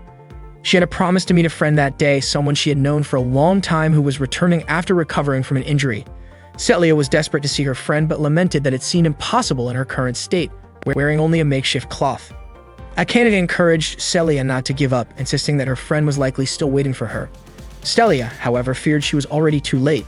Suddenly, Takahiro heard Cheyenne neighing outside. He suggested that Celia use the horse. Outside, Cheyenne was running at full speed, gripping the underwear it had retrieved from the river in its mouth. Akane questioned how they could escape when the door was locked and all three of them were inadequately dressed. Takahiro suggested that as the windmill had been used as a lookout in the past, there might be armor hidden there for emergencies. Lifting a floor panel, Takahiro uncovered a suit of armor. Akane insisted that Celia wear it. Celia hesitated, asking if Akane was certain about the decision, but Akane replied that there was no time to argue. Celia agreed, and Akane helped her put on the armor. As Celia tossed her hair, Akane caught the scent of her perfume, nearly losing her composure. Celia commented that although the armor was old, it was still in good condition. She then asked Takahiro about the locked door. Takahiro proposed creating a dust explosion using flour. By scattering the flour in the air and igniting it, they could blow open the door. Celia agreed to the plan. Outside, the students continued painting, unaware of the commotion inside. Takahiro prepared for the explosion, instructing Celia and Akane to take cover. He rigged a gun with a string to pull the trigger and tossed it upward. The resulting blast broke down the locked door. The students outside panicked at the sound of the explosion, but their teacher quickly calmed them down. Meanwhile, Akane whistled for Cheyenne, who approached promptly. Celia mounted the horse but surprised Akane by inviting her to ride along. The two rode Cheyenne together, galloping past the gathered students. Everyone watched in awe, and one of the students even called them goddesses. Takahiro hoped that Cheyenne would take good care of Celia and Akane as they rode off. He could only watch them from the doorway. Suddenly, a pair of underwear landed squarely on his head. As they rode together, Akane asked Celia why she had insisted on having her ride along. Celia replied that she couldn't bear to leave Akane behind in such a vulnerable state. Moved by Celia's words, Akane felt deeply touched. She even claimed she could hear Celia's heartbeat through the armor. Akane then realized something unusual. Despite being so close to Celia, she felt completely fine. This was a stark contrast to how she normally became overwhelmed and fainted whenever she was too happy or excited around Celia. After changing into proper clothes, Celia and Akane made their way to a doll shop. The shopkeeper assumed Celia wouldn't make it in time, but Celia apologized, relieved that she had arrived just before the shop closed. It turned out that the friend Celia had been talking about was a doll named Friedrich. Friedrich had been her #1 companion since she was a child. Although the doll still needed some finishing touches, it was finally ready to be taken home. Akane couldn't help but smile at Celia's heartful attachment to the doll. The next day, the school showcased a painting by one of the students. Miyo excitedly invited Takahiro and Akane to check it out. The painting, titled The Knight and the Goddess, depicted the exact moment Celia and Akane burst out of the windmill room on horseback. Takahiro and Akane stared at the painting, lost in thought. Noticing their reaction, Miyo asked what was wrong, but they simply replied, "It's nothing." In truth, both of them were deeply embarrassed. The painting brought back vivid memories of the previous day's events. The artist had even captured the smallest details, like Takahiro standing near the door with a pair of underwear on his head. One day, Noelle went to see her father to tell him that she would be participating in joust training with her friends. Noelle also mentioned that they would train hard for the upcoming summer tournament, and there was only 1 week left. Her father replied, asking if Noelle thought he would allow it. Noelle firmly stated that she wasn't asking for his permission, but was informing him that she would be going. Her father turned away, saying she could do as she pleased. Noelle bowed and left immediately. After closing the door to her father's study, Noelle was startled to see Mireille standing there. Mireille encouraged Noelle to do her best during the joust training and said she couldn't wait to see Noelle at the tournament. Noelle hugged Mireille and apologized to her.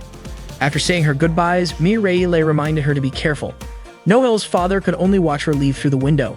Everyone has their own reasons for liking or disliking jousts, and sometimes reasons for why they must fight and win. That day marked the first intense training session for the Knights.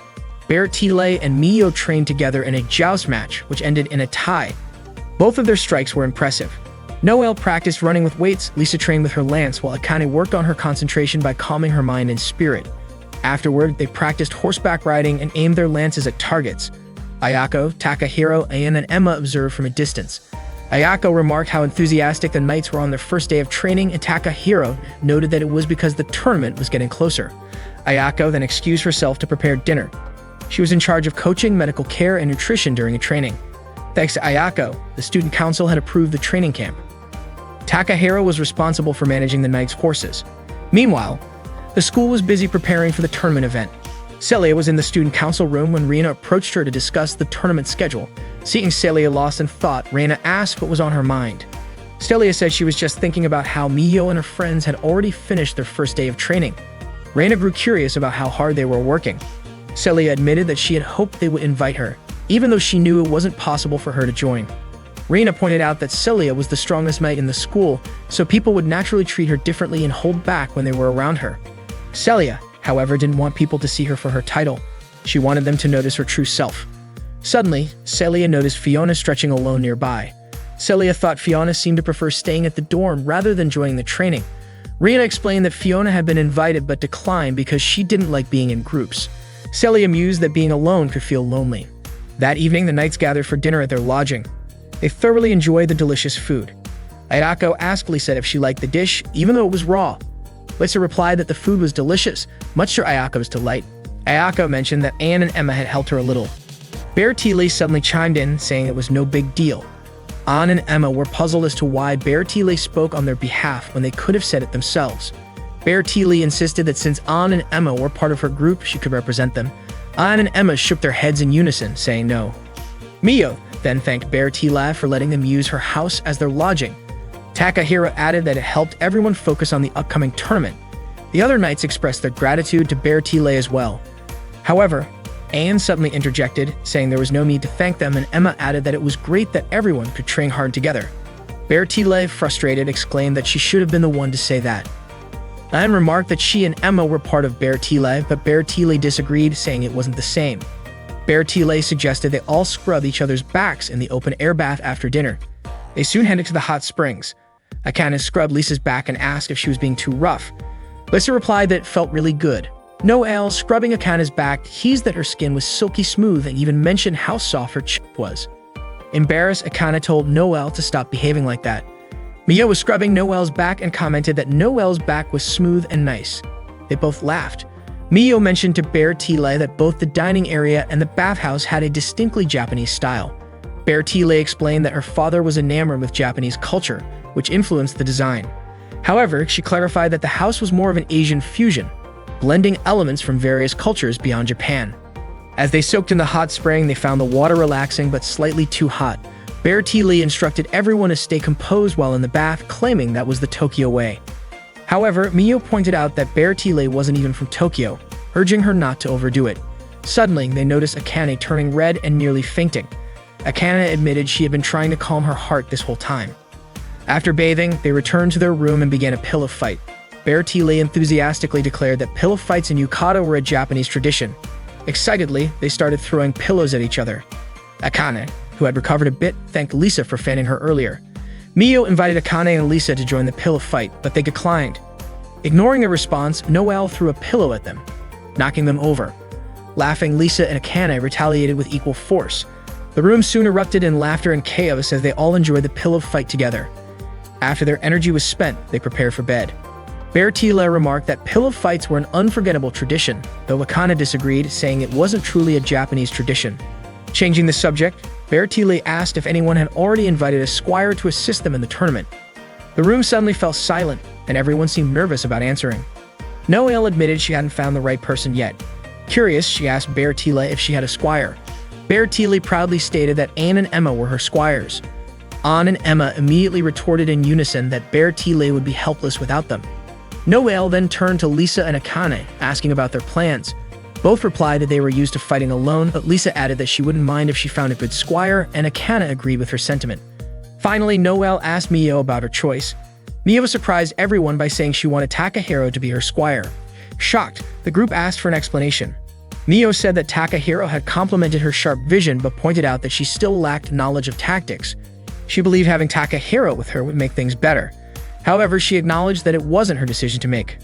As the others mulled over Mio's statement, they began to realize that it ultimately depended on Takahiro's feelings, whether he would accept their request or not. Wishing everyone good night, Mio quickly fell asleep. Later that night, Noelle woke up suddenly from a bad dream. Hearing the sound of horses, she stepped outside to the terrace and spotted Takahiro practicing jousting alone. Takahiro seemed deeply committed to dedicating his life to joust, but he appeared unable to fully embrace the role of a squire.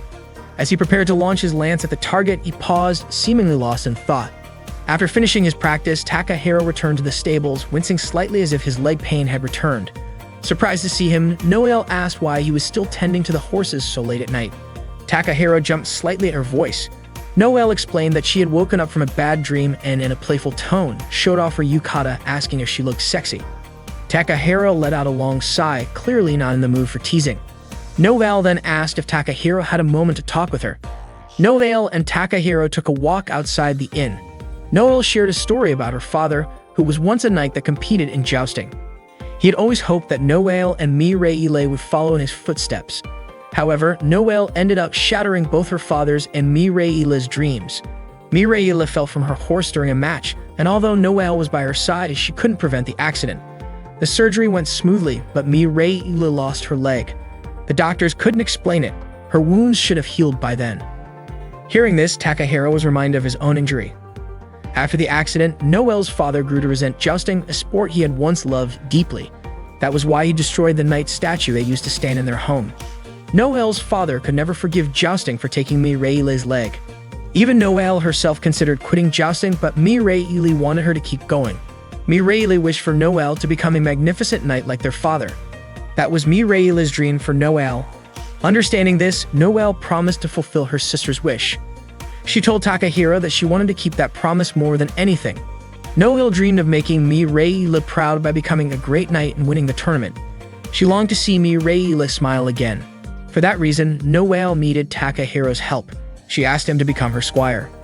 The next morning, the knights resumed their training together, starting with a group run. It was their final day of training as a team, and Bertile urged everyone to train hard so they wouldn't have any regrets. She led them in a cheer for jousting, declaring it the best, and everyone enthusiastically joined in. Miyo and Noelle stretched together, and Noelle mentioned that she had already asked Takahiro to be her squire. Miyo commented that having a squire like Takahiro would be amazing. After all, even Celia wanted him as her squire. Miyo was convinced that Takahiro was exceptional. She then asked Noelle what Takahiro's response was. Noelle admitted that he hadn't given her an answer yet. Confused, Miyo wondered why Takahiro hadn't chosen a knight to support. After finishing their final training session, the group gathered for dinner. Bertile reminded them that once they returned to Helen Hill, the tournament would officially begin. That night, Ayako served them an irresistible feast, urging the knights to eat their fill. As everyone else drifted off to sleep, Miyo found herself unable to close her eyes. She eventually noticed Takahiro heading to the stables. Takahiro greeted Sakura and Itoe, who were resting after a long day. He told the horses to get plenty of rest before the tournament, just like their riders. Afterward, he went to the hot spring to relax. Standing in the warm water, memories of his jousting days and his fall suddenly came flooding back. Miyo's voice snapped him out of his thoughts. He turned startled to see her standing there wrapped in nothing but a towel. Miyo asked why he was there, but Takahiro flipped the question back at her. She explained that she couldn't sleep despite being exhausted. Miyo then asked if Takahiro had just finished taking care of Sakura and the other horses. He nodded in response. As she turned to leave, Miyo stopped and came back to ask him why he hadn't chosen a knight yet. She pointed out that Celia and Noelle were both strong knights, and either of them would be honored to have him as their squire. Takahiro explained that it wasn't that he didn't want to be a squire. He just couldn't bring himself to meet the expectations placed on him. He was afraid of failing and couldn't bear the thought of disappointing anyone. Miyo asked if he was talking about Julianus, Celia's older brother. She then asked if Takahiro secretly wanted to become a knight again. Takahiro shook his head and said he no longer wished to be a knight. Miyo pressed further, asking if he still loved jousting. If he did, why wouldn't he give it another shot? She stepped closer, telling him that if he missed the tournament, he wouldn't be able to stay at the academy. She urged him not to overthink things so much. Just do what you want to do, Miyo said. There's no reason for you to carry everyone's expectations, and if you fail, you can always try again. Miyo mentioned that she wanted Takahiro to be her squire, but she admitted she preferred seeing him as a knight. Suddenly, a strong gust of wind blew Miyo's towel away. Embarrassed, she quickly covered herself with her hands and instinctively jumped toward Takahiro. In the process, her chest accidentally pressed against his face. Miyo immediately pulled herself up, trying to continue their conversation. However, Ayako suddenly called out to Miyo. Startled, Takahiro quickly submerged himself underwater to hide. Miyo turned to Ayako and asked if she wanted to join the bath as well. Ayako commented on how Miyo was still awake. Moments later, the rest of their friends appeared. They had woken up and gone looking for Miyo. Ayako cheerfully noted that the best part of this place was being able to soak as much as they wanted. Lisa, noticing Miyo's flushed face, asked why she looked so red. Miyo brushed it off, saying she was fine. Ayako entered the water, but she suddenly felt something touch her leg. Emma wondered aloud if there might be fish in the bath. Miyo suggested it was probably just Ayako's imagination. Meanwhile, Takahiro managed to slip away unnoticed, hiding behind some rocks and swimming to the edge of the bath to make his exit. As Lisa looked up at the sky, she noticed a shooting star and pointed it out to everyone. Bertile enthusiastically suggested that they all make a wish together. Bertile wished to face Miyo in the tournament. Noelle wished for Takahiro to become her squire and to win the summer tournament. Akane wished to improve even just a little. Lisa hoped to emerge victorious in the tournament. Miyo, Fiona, and even Celia also made their wishes while gazing at the shooting star. Each person's thoughts and emotions were as unique as the stars shining in the night sky. The summer tournament was about to begin under the blazing heat of the summer sun. The intense preliminary event where participants must outshine their competitors to become the sole winner was called the Miss Winford contest, held one day before the summer joust tournament. This event featured a swimsuit competition and a talent show, aimed at determining who was the most beautiful girl in school. One day, Takahiro and James were tending to a horse named Marengo, who was due to give birth in a week. James expressed his hope that Marengo would deliver a healthy foal. Takahiro asked what needed to be prepared for the occasion. James reassured him that everything was ready, they just needed to mentally prepare themselves. An and Emma overheard Takahiro and James' conversation. Excited, they informed Bertile about Marengo's upcoming delivery, urging her to get ready. However, Bertile was too engrossed in picking out swimsuits to pay attention to what An and Emma were saying. Misunderstanding the conversation, Bertile thought they were discussing Takahiro heading to gliding practice. The next day in the cafeteria, Bertile casually announced to the others that Takahiro would become the squire of whoever won the Miss Winford contest. This news left everyone puzzled. Akane pointed out that deciding a partnership based on a beauty contest was an odd approach.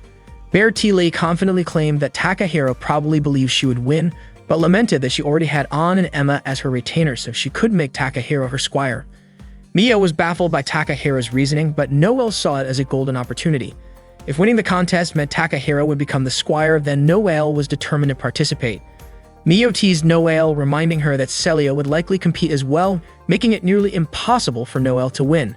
But Noelle refused to give up without a fight, confidently saying she'd try her best regardless. Inspired, Mio decided to join her. Meanwhile, Akane remained hesitant about entering the beauty contest. Reina overheard their conversation and rushed to the laundry room to find Lisa. Reina asked Lisa if she owned a swimsuit, to which Lisa replied that she only had her school swimsuit. Reina pressed further, asking if Lisa had anything more feminine. When Lisa admitted she didn't, Reina urged her to buy a new one immediately because she planned to enter Lisa into the Miss Winford contest. Confused, Lisa asked why. Reina whispered that she had overheard the others saying Takahiro would become the squire of the contest winner.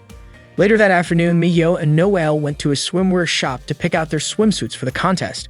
Mio found Noelle's choice a bit too revealing, saying it didn't cover much and would draw a lot of attention. Noelle praised Mio's selection, insisting that a beauty contest was like a battlefield and swimsuits were their armor. She had made her decision and hurried Mio to try hers on. Once they were dressed, Noelle suggested they reveal their choices simultaneously. As they pulled back their dressing room curtains, they were startled to see Lisa and Akane also trying on swimsuits. Surprised, Noelle asked why Akane and Lisa were there. Akane casually replied that it was a coincidence and she was just shopping for a swimsuit. Lisa echoed the sentiment. However, Noelle and Mio were skeptical. Noelle directly asked if they were planning to enter the beauty contest too. Both Lisa and Akane admitted they were. Akane confessed she wanted a strong squire, while Lisa shared the same goal. Noelle was stunned to discover that Lisa and Akane were also aiming for Takahiro. Mio, on the other hand, doubted her chances of winning. Noelle encouraged everyone to embrace the competition and suggested they all promise not to hold grudges no matter who won. The group agreed. Mio, now more determined than ever, declared she wasn't going to lose. That evening, Fiona was frustrated because Lisa was taking too long to return and Fiona was starving. She had even bought a spicy tart for Lisa, but if Lisa didn't show up soon, Fiona was tempted to eat it herself. At the cafe, Mio told Ayako she had finished cleaning up. Ayako thanked her and Mio asked where Noelle was.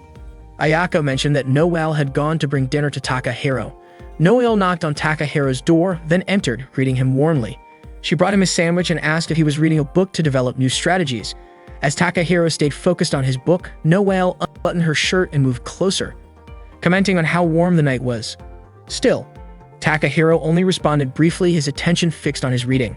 Frustrated, Noelle suddenly removed her shirt, startling Takahiro. She struck a suggestive pose and asked his opinion of her new swimsuit. Takahiro, caught off guard, asked why Noelle was acting that way. She explained that she planned to wear the swimsuit for tomorrow's contest. Surprised, Takahiro asked if Noelle was entering the beauty contest. Noelle confirmed it and was about to explain her reasons when Mio knocked on the door. Mio opened the door, shocked to see what Noelle was doing. Noelle casually explained she was just showing Takahiro her new swimsuit and asked if Mio agreed with her choice. Mio, however, had only come to bring Takahiro some tea. Noelle approached Mio, teasing her and saying she shouldn't be shy. She even joked that Mio was probably wearing a swimsuit under her work clothes.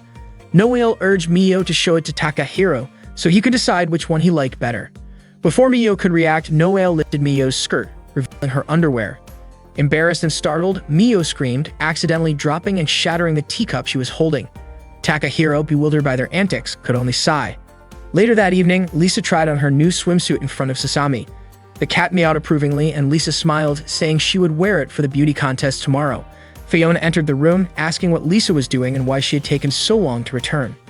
Lisa explained that she was entering the beauty contest, which shocked Fiona. Fiona scolded her, pointing out that the joust tournament was just 2 days away and Lisa didn't have time for distractions. Fiona accused Lisa of fooling around too much and questioned whether Lisa even thought she could win. Upset, Fiona stormed out of the room and headed to the garden bench to eat. She grumbled about how she had bought the spicy tart and waited for Lisa, only for Lisa to prioritize the beauty contest. Calling Lisa foolish, Fiona vented her frustrations to herself. In Lisa's room, Fiona noticed Lisa's swimsuit lying on the bed as she walked by. The day of the beauty contest arrived. That morning, Lisa realized her swimsuit was missing. Panicked, she ran out of the school building to search for it. Raina, dressed in a Nike mascot costume, spotted her and called out. Removing her helmet, Raina asked why Lisa was in such a rush. Lisa explained that her swimsuit was missing and that she needed to check her room. As Lisa ran off, Raina decided to follow but tripped and fell, accidentally landing on Takahiro. Apologizing profusely, Raina then asked Takahiro to wear the mascot costume in her place and direct people to the contest venue. Before Takahiro could respond, Raina dashed off to catch up with Lisa. Bewildered, Takahiro couldn't believe Lisa was entering the beauty contest and was curious about how she had lost her swimsuit in the first place. Suddenly, Takahiro saw Sasami walking in front of him, biting onto a piece of cloth. He thought it might be Lisa's swimsuit and quickly followed her. Meanwhile, Fiona was sitting alone on a bench by the pool when Lisa ran past her. Fiona called out to Lisa, but it seemed like Lisa didn't hear her. Sasami walked into the school building with Takahiro trailing behind. He tried to stop her, but Sasami kept going until she entered a room. When Takahiro caught up, he called her name and realized that Sasami had only been carrying a sock, not the swimsuit. Looking around, Takahiro froze as he discovered he was in the dressing room for the beauty contest participants. Panicking, he turned to leave but heard someone approaching the door. With no time to escape, he sat still, trying not to draw attention to himself. The beauty contest participants began entering the room to change into their swimsuits. Mio turned around and saw the Nike mascot costume, mistaking it for Raina. Feeling playful, she hugged the mascot, commenting on how soft and comfortable it was. Curious, Noelle decided to try hugging it too and agreed that it was incredibly cozy. Soon, everyone in the room took turns hugging the Nike mascot, much to Takahiro's growing discomfort. Reluctantly, Takahiro endured the situation until everyone eventually left the room. Suddenly, there was a knock on the door with someone reminding the participants to get ready. They quickly changed into kimonos and rushed out, leaving Takahiro relieved to be alone at last. Elsewhere, Fiona was walking near the back garden when Takahiro, still wearing the mascot costume, approached her. He asked if she had found the swimsuit yet. Fiona, confused, asked what he was talking about. Takahiro removed the mascot helmet and explained that Lisa's swimsuit had gone missing. Fiona, still clueless, admitted she hadn't heard about it. Takahiro mentioned that Raina was worried about Lisa losing her swimsuit since Lisa wouldn't be able to compete without it. Fiona finally realized why Lisa had seemed so frantic earlier but brushed it off, saying it wasn't her problem. Takahiro, surprised by her indifference, asked why she wasn't helping Lisa, especially since they were friends. Fiona remained cold, replying that it had nothing to do with her. She walked away, leaving Takahiro standing there. Meanwhile, the Miss Winford contest was about to start on the special stage. Lisa, still unable to find her swimsuit, was growing desperate. Raina suggested she wear her school swimsuit instead, but Lisa had already given up hope. Suddenly, Fiona appeared, asking why Lisa looked so gloomy. Calling Lisa foolish, she tugged on Lisa's skirt, revealing that Lisa had been wearing her swimsuit under her clothes the entire time. Fiona explained that Lisa always wore her swimsuit under her uniform during gym class, and Lisa must have been so stressed about the contest that she forgot. Embarrassed but relieved, Lisa thanked Fiona, who urged her to hurry to the contest. Raina also encouraged Lisa to move quickly as it was about to begin. Lisa hesitated, thinking she wouldn't make it on time. At that moment, Takahiro appeared on horseback. He told Lisa to get on, and without wasting a second, Lisa jumped onto the horse. Together, they raced toward the contest stage. Raina shouted her thanks to Takahiro as they galloped away. When they arrived, Lisa apologized for being late. Her friends, who had been worried about her, smiled with relief, glad that she made it just in time. Shinanome hosted the Miss Winford beauty contest in front of an eager crowd that had gathered. She began the event with flair, removing her uniform and introducing the 3 judges for the competition. The first contestant was Akane. She looked stunning in her swimsuit, exuding the elegance and grace of a traditional Japanese woman. For her talent, Akane unsheathed her sword and cleanly sliced an apple placed on top of Shinanome's head without harming her at all. The crowd erupted into cheers, and the judges gave Akane high marks for her performance. The second contestant was Noelle. She wore a strikingly colorful swimsuit that accentuated her impressive figure. For her talent, Noelle demonstrated the art of ear cleaning, making Shinonome the lucky recipient of her gentle touch. Shinonome was so relaxed that she felt as though she were dreaming. The audience cheered enthusiastically, and the judges awarded Noelle high scores. Even Mireille admitted that Noelle's ear clean technique was truly enjoyable. The eighth contestant was Mio. She appeared as delicate as a flower that had yet to fully bloom. For her talent, she skillfully carved a miniature of the Sagrada Familia out of a rubber eraser. Unfortunately, this didn't resonate much with the audience or the judges, and her performance was met with lukewarm responses. The 13th contestant was Bertile. Reluctant to wear a swimsuit, Bertile was dragged onto the stage by Anne and Emma, who teasingly told her that her knightly armor was far more embarrassing than a swimsuit. When Bertile finally stepped onto the stage, the male judge and the audience were captivated by her striking figure, earning her plenty of attention and admiration. The 14th contestant was Lisa. Previously, Shinonome had called Mio a budding flower, but she described Lisa as a tiny sprout. Lisa showcased her talent for eating spicy food, finishing her dish without flinching. Shinonome, however, was skeptical about whether the dish was truly spicy, commenting that the performance didn't seem particularly impressive. Finally, it was Celia's turn. The crowd erupted in cheers, calling out her name with excitement. Hearing the audience's reaction, Mio and Noelle felt their hopes dashed. Celia was undeniably a superstar at their school. For her talent, Celia used 2 bears, but the judges didn't even wait for her to perform. They gave her top scores right away. Celia had anticipated that no one was actually interested in her talent display that year. After the performances, the scoring was calculated based on the combined votes from the audience and the judges. Unsurprisingly, the winner of the Miss Winford Beauty Contest was Celia. The crowd cheered loudly, clapping in celebration. Mio and Noelle weren't surprised. They had expected Celia to win all along, as no one could possibly outshine her. Once the event concluded, Takahiro congratulated all the knights who participated in the beauty contest for their hard work. Akane congratulated Takahiro as well, admitting she had already given up on beating Celia. Mio also expressed her hopes that Takahiro might reconsider his decisions, while Noelle jokingly declared that she would now see Takahiro as an enemy. Even Lisa chimed in, vowing to defeat him. Confused, Takahiro asked what they were talking about. Mio explained that as the winner, Celia's squire would now be Takahiro. Shocked, Takahiro asked who had told them that. Everyone immediately turned to Bertile, accusing her of starting the rumor. Bertile admitted she had heard it from Anne and Emma, but the two denied ever saying such a thing. Finally, Bertile smiled sheepishly and confessed that it had been her own misunderstanding. The knights were visibly annoyed, chastising Bertile for jumping to conclusions. From a distance, Fiona watched the commotion, unimpressed. With the Miss Winford Beauty Contest over, the summer tournament was drawing near, a pivotal event that would decide the strongest knight at Winford Academy. The tournament was set to begin the next day, and everyone was preparing for the challenge that could change their lives. Meanwhile, Fiona was still annoyed with Lisa's overly friendly behavior toward the rivals. Hoping Lisa would apologize for yesterday, Fiona had bought a spicy tart as a prank, but decided she wouldn't let Lisa have it after all. Instead, she ate the tart herself and regretted it immediately, coughing from the spiciness. Between breaths, Fiona muttered, calling Lisa foolish once again. The day to determine the strongest knight in school had finally arrived. The joust wasn't just a battle, it was a knight's pride, their way of life. For Mio, her journey into the world of jousting began the day Bertile challenged her to a duel. She had never imagined herself participating in the joust, but now she truly loved it. That morning, Mio woke up feeling energized and ready to give her best in the match. She wanted to show her gratitude to everyone who had supported her. However, in her excitement, she wasn't careful and tripped over a chair, falling to the floor. Meanwhile, Mireille was in her garden watering flowers. Her father, pushing her wheelchair, admired the blooms, commenting on their beauty. Mireille explained that the flowers were jasmine. Her father noted the lovely fragrance of jasmine, saying it was his favorite. Mireille then asked if he knew the symbolic meaning of jasmine, to which she explained it represented honesty.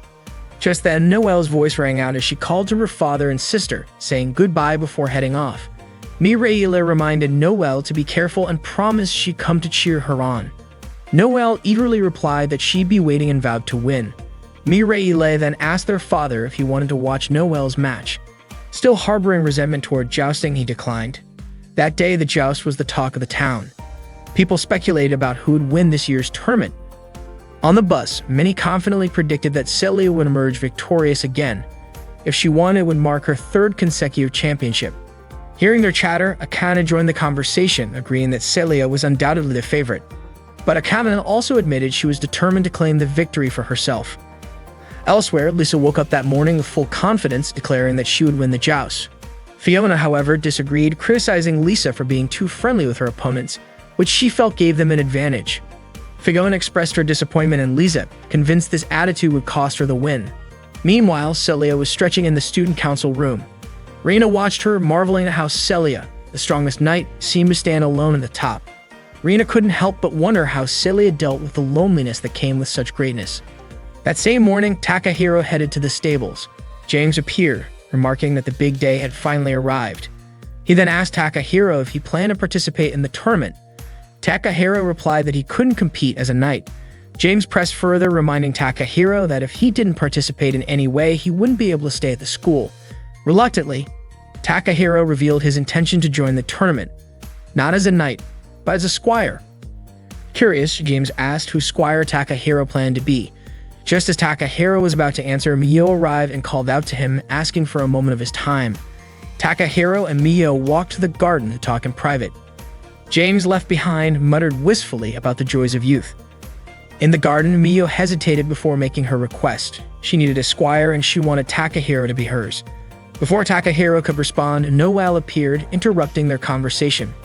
She too asked Takahiro to be her squire, insisting she needed his help to secure a victory. Mio quickly interjected, repeating her plea. The two began bickering, with Noelle declaring that she wouldn't let Mio have Takahiro. Their argument was cut short when Akane arrived, announcing that she also wanted Takahiro as her squire. Both Mio and Noelle were stunned to learn that Akane was vying for him as well. Not long after, Lisa joined the scene, casually stating that she didn't mind if Takahiro became her squire too. They were all surprised to discover that Lisa also wanted Takahiro to be her squire. Suddenly, Celia arrived and asked why everyone was gathered there. Mio questioned why Celia was at the location. Celia explained that she had planned to go to the stables to get Takahiro's answer before the opening ceremony, but happened to run into them on her way. Celia then asked Takahiro if he could give her his decision. Takahiro responded that he had already decided to participate in the tournament as a squire. Just as he was about to reveal which knight he would serve, Leonard rushed in, announcing that Marengo, one of the horses, was about to give birth. Takahiro was shocked, saying that the foal wasn't expected until the following week, but Leonard confirmed that Marengo was already having contractions and asked for Takahiro's help. Takahiro chose to leave, but before he departed, he offered words of encouragement to everyone. To Noelle, he said she was already skilled and only needed to stay calm and control her emotions during the match. Noelle nodded in understanding. To Akane, he acknowledged the beauty of her jousting but reminded her that theory alone wouldn't always be enough. To Lisa, he advised her not to focus solely on winning but to truly enjoy jousting with all her heart. Finally, he turned to Celia, requesting that she fight with all her strength and not concern herself with who her opponent was, as any knight she defeated would gain valuable experience. Celia promised she would do just that. Takahiro told Mio that her love for jousting was pure and asked her to hold on to that feeling and show everyone the results of her hard work. With that, he rushed off to help Marengo, who was on the verge of giving birth. As he disappeared, Celia remarked that it seemed Takahiro had his own battlefield to face. She then encouraged everyone to head to their respective jousting battles. Meanwhile, Mireille went to her father's desk, bringing him jasmine flowers since he loved their fragrance. Her father thanked her warmly. Mireille then told him she was going to support Noelle in her match. The summer joust tournament at Winford Academy was about to begin. Celia, as the student council president, opened the event. She urged the knights and squires to pour all their potential into the tournament and prove that they were the strongest. The crowd erupted in cheers and applause. In the stables, James, Leonard, and Takahiro encouraged Marengo as the horse struggled through labor. Takahiro prayed for Marengo and didn't forget to send prayers for his friends competing in the joust. It was finally Mio's turn to take part in an actual joust. Mio spurred her horse forward and performed incredibly. She landed attacks, dodged her opponent's strikes, and even knocked her opponent down with ease. The crowd roared in excitement, calling her performance outstanding. They were amazed that a regular student like Mio could demonstrate such extraordinary jousting skills. Shinonome, who was commentating on the match, announced Mio's overwhelming victory. She noted that although Mio was just an ordinary student, she had won her first match effortlessly. Next up was Lisa, a first-year student, who showcased her skills with a move called the Feather Fly. She secured a flawless victory and remembered Takahiro's advice to enjoy jousting to the fullest. Bertile also managed to score a point by striking her opponent's hand. An and Emma cheered her on relentlessly. From the infirmary window, Ayaka watched the matches unfold and quietly prayed for everyone to do their best. Noelle competed brilliantly and advanced to the second round. She smiled when she saw Mireille cheering for her.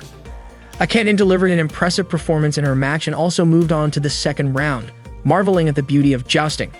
Celia's performance, as expected, was exceptional, and she hadn't lost a single point so far. Back at the stables, Marengo was still in labor.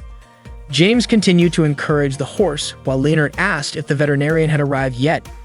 Takahiro rushed out to check on the situation. The tournament had now progressed to the second round, where the top 8 competitors would be decided. The first match was Lisa versus Akane, with the winner moving on to the quarterfinals. Lisa met Fiona on a bench in the garden and mentioned that her next opponent would be Akane. She asked Fiona to come watch her match, but Fiona dismissed her, saying it would only be a waste of her time. Lisa kept pleading with Fiona to watch her performance, but Fiona didn't seem to care. Lisa quickly headed to the tournament grounds. Sasami suddenly meowed at Fiona, startling her. Sasami kept staring at Fiona, which made Fiona remember when she first met Lisa at Winford Academy. Back then, Fiona thought Lisa was a true genius just like her, someone who could achieve everything on her own. However, Fiona now felt that Lisa had changed and that everyone around her were her enemies. Even though Lisa trained with others, Fiona realized that she still needed their help. Fiona worried that Lisa wouldn't win if things continued this way. Sasami meowed at Fiona again, but Fiona firmly said she wasn't going anywhere. Then Sasami jumped onto the bench and Fiona finally decided to head over to watch Lisa's match. Sasami ran after her, but Fiona yelled for Sasami not to follow her. Fiona ran until she reached the spectator area where she saw Lisa competing against Akane.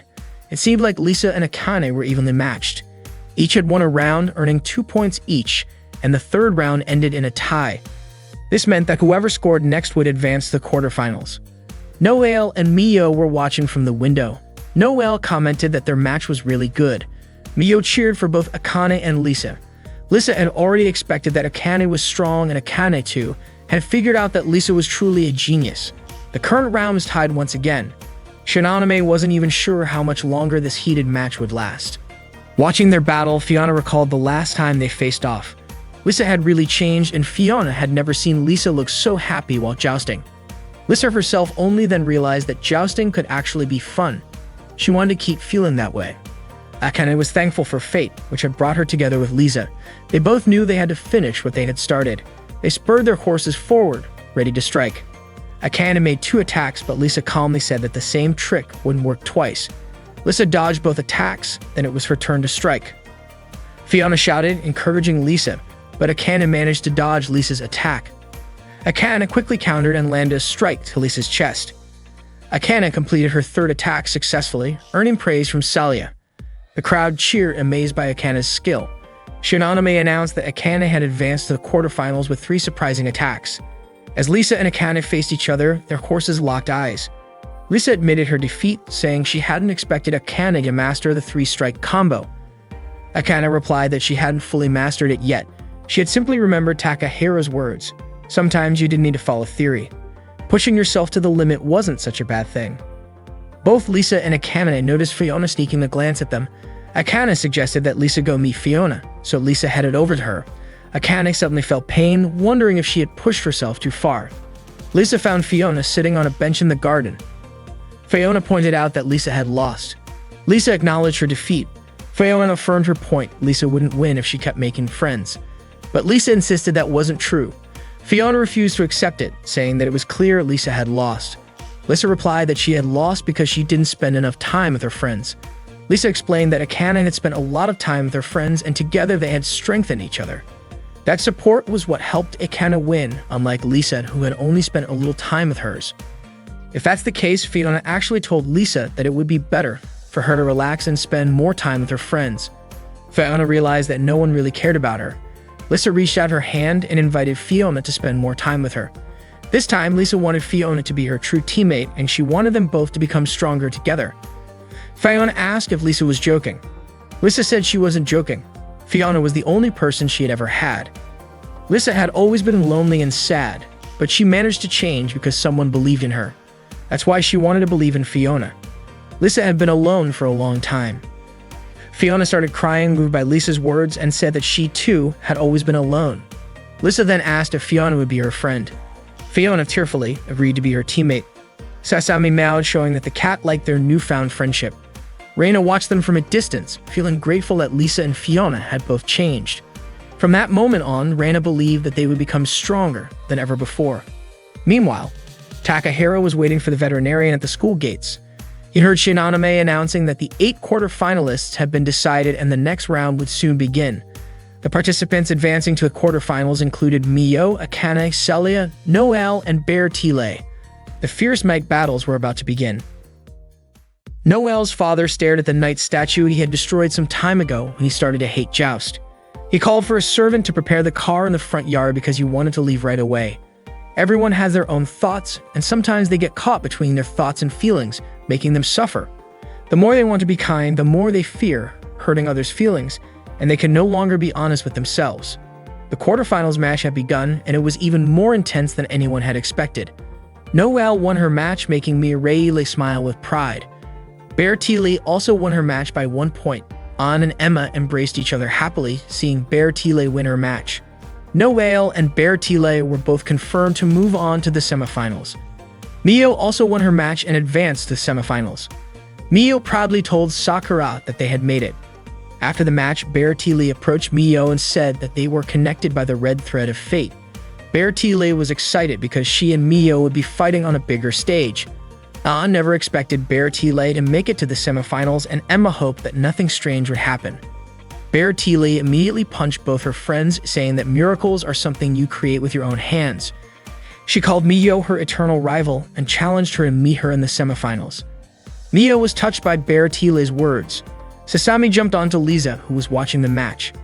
The last quarterfinal match was between Celia, the 2-time champion and student council president, who was also known as the graceful goddess of war, and her opponent Akane, an exchange student from the east. Celia was Akane's true goal and the toughest obstacle in her path. Akane was confident she would win, pouring all her ambition into her spear. Celia recalled Takahiro's message telling her to fight with all her strength, and she wondered if Takahiro was watching from one of the seats in the stadium. Meanwhile, James continued to support and calm Marengo. Leonard looked panicked, and James asked if the veterinarian had still not arrived. Takahiro was still waiting for the doctor at the school gate. The joust match between Celia and Akane began. In the first round, Celia successfully attacked Akane's stomach and scored 2 points. Akane felt the attack was so strong that it seemed to pierce through her armor and tear through her body. Mia was worried about Akane, who didn't seem able to do anything. Noelle pointed out that this was Celia in serious mode. Akane called it perfect because she wanted to fight her like that. The second round began and both Akane and Celia attacked each other. Celia managed to hit Akane's arm and scored 1 point, leading the match, and she was getting closer to the semifinals. Akane felt like she had reached her limit and decided to risk everything on the next round. The third round began and Akane was going to use her 3-hit attack as her final gamble. With this, she planned to retaliate. Celia dodged the first and second attacks, and when the third attack came, Akane's hand hurt and caused her spear to slip out. At that moment, Celia struck. Akane felt like her summer was coming to an end. Celia extended her hand to help Akane up. She praised Akane for a great match, but Akane said she hadn't managed to land a single hit on her. Celia responded that if Akane's wrist hadn't been injured, her third attack would have definitely hit. Celia advised Akane to train her skills further, as opponents wouldn't be able to predict her moves. If Akane could freely use her 2 or 3-hit attacks, she would be much closer to becoming the strongest. Akane thanked her. Mio and Noelle were happy to see them. Noelle couldn't deny that Celia was incredibly strong. Fiona felt that the winner of that year was already clear, but Lisa said that only God knew where victory truly lay. The long-awaited semifinals had arrived, and it was Mio's turn to compete. No one expected Mio, a regular student who had just started jousting, to make it this far. Shinanome even referred to Mio as the dark horse of the tournament. The second dark horse was Bear Tile. In the semifinal match, Mio faced Bear Tile. Mio was still thinking about Takahiro, who hadn't returned yet, but she quickly reminded herself that Takahiro must be doing his best, so she had to fight her hardest too. An and Emma brought Bear Tile's lance and said it was a miracle that she had made it this far, so they wanted her to create another miracle and make sure she advanced to the final. Bear Tile was touched and prepared herself for the match. Suddenly, Mio shouted a thank you to Bear Tile, saying that if it weren't for her, she would never have started jousting. Mio was incredibly grateful to have met Bear Tile, and she thanked her for giving her such an amazing time. Bear Tile was moved as well, saying she was happy to have met her fated rival. They both yelled each other's names, and Noelle found it really embarrassing. Shinanome said she didn't understand what was going on, but it seemed like everyone would be watching a match that had been destined to happen. The match was about to begin, and Beartile and Miyo were ready to give it their all. Meanwhile, Takahiro quickly stopped the car in front of the gate, thinking it was the veterinarian's car. But when the car window rolled down, it turned out to be Noelle's father. Noelle's father still recognized Takahiro, the friend of his daughter who had come to their house before. Takahiro asked if Noelle's father was there to support Noelle. However, Noelle's father replied that he was there to pick up Mireille. He then told his driver to drive away. Takahiro tried to stop him again, running and saying that Noelle wanted to win the match no matter what. He also mentioned that Noelle would do anything she could to make Mireille happy. The car stopped, and Takahiro even begged Noelle's father to support Noelle. Noelle's father then said that he hated jousts, and the car started moving again, with Takahiro no longer chasing after it. Suddenly, Leonard approached Takahiro and told him that he had just received word that the veterinarian was stuck in heavy traffic and would be late. James also said they couldn't wait any longer, so they would have to do it themselves. Takahiro and Leonard quickly rushed back to the stables. Meanwhile, the joust match between Miyo and Beartile ended. Miyo had won 2 rounds and was declared the winner, advancing to the final. Beartile shouted that Miyo had defeated her and gave her a sign of respect. Miyo, in turn, also showed her respect for Beartile. Both of them had given their best, and their match didn't need any further explanation. The crowd applauded them. Next up was the second semifinal match between Celia and Noelle. Suddenly, the weather started to get cloudy, and it looked like it was going to rain soon. The match began, and Mireille cheered loudly for her sister. The first night was Noelle, the rising star who had recently grown stronger and reached the top 4. Mireille kept cheering her on, and his servant reminded her not to lean too close so she wouldn't fall. Not long after, Noelle's father arrived where Mireille was watching the match. Noelle's opponent was Celia, the undefeated knight since she entered the school, aiming for her 3rd victory. The crowd cheered in unison for Celia. Noelle and Celia prepared their lances, and the match was about to begin. In the first round, both launched their attacks. Celia's strike hit Noelle's arm, scoring 1 point.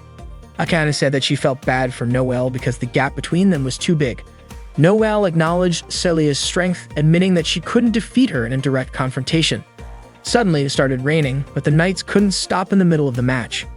Mireille began to worry about Noelle.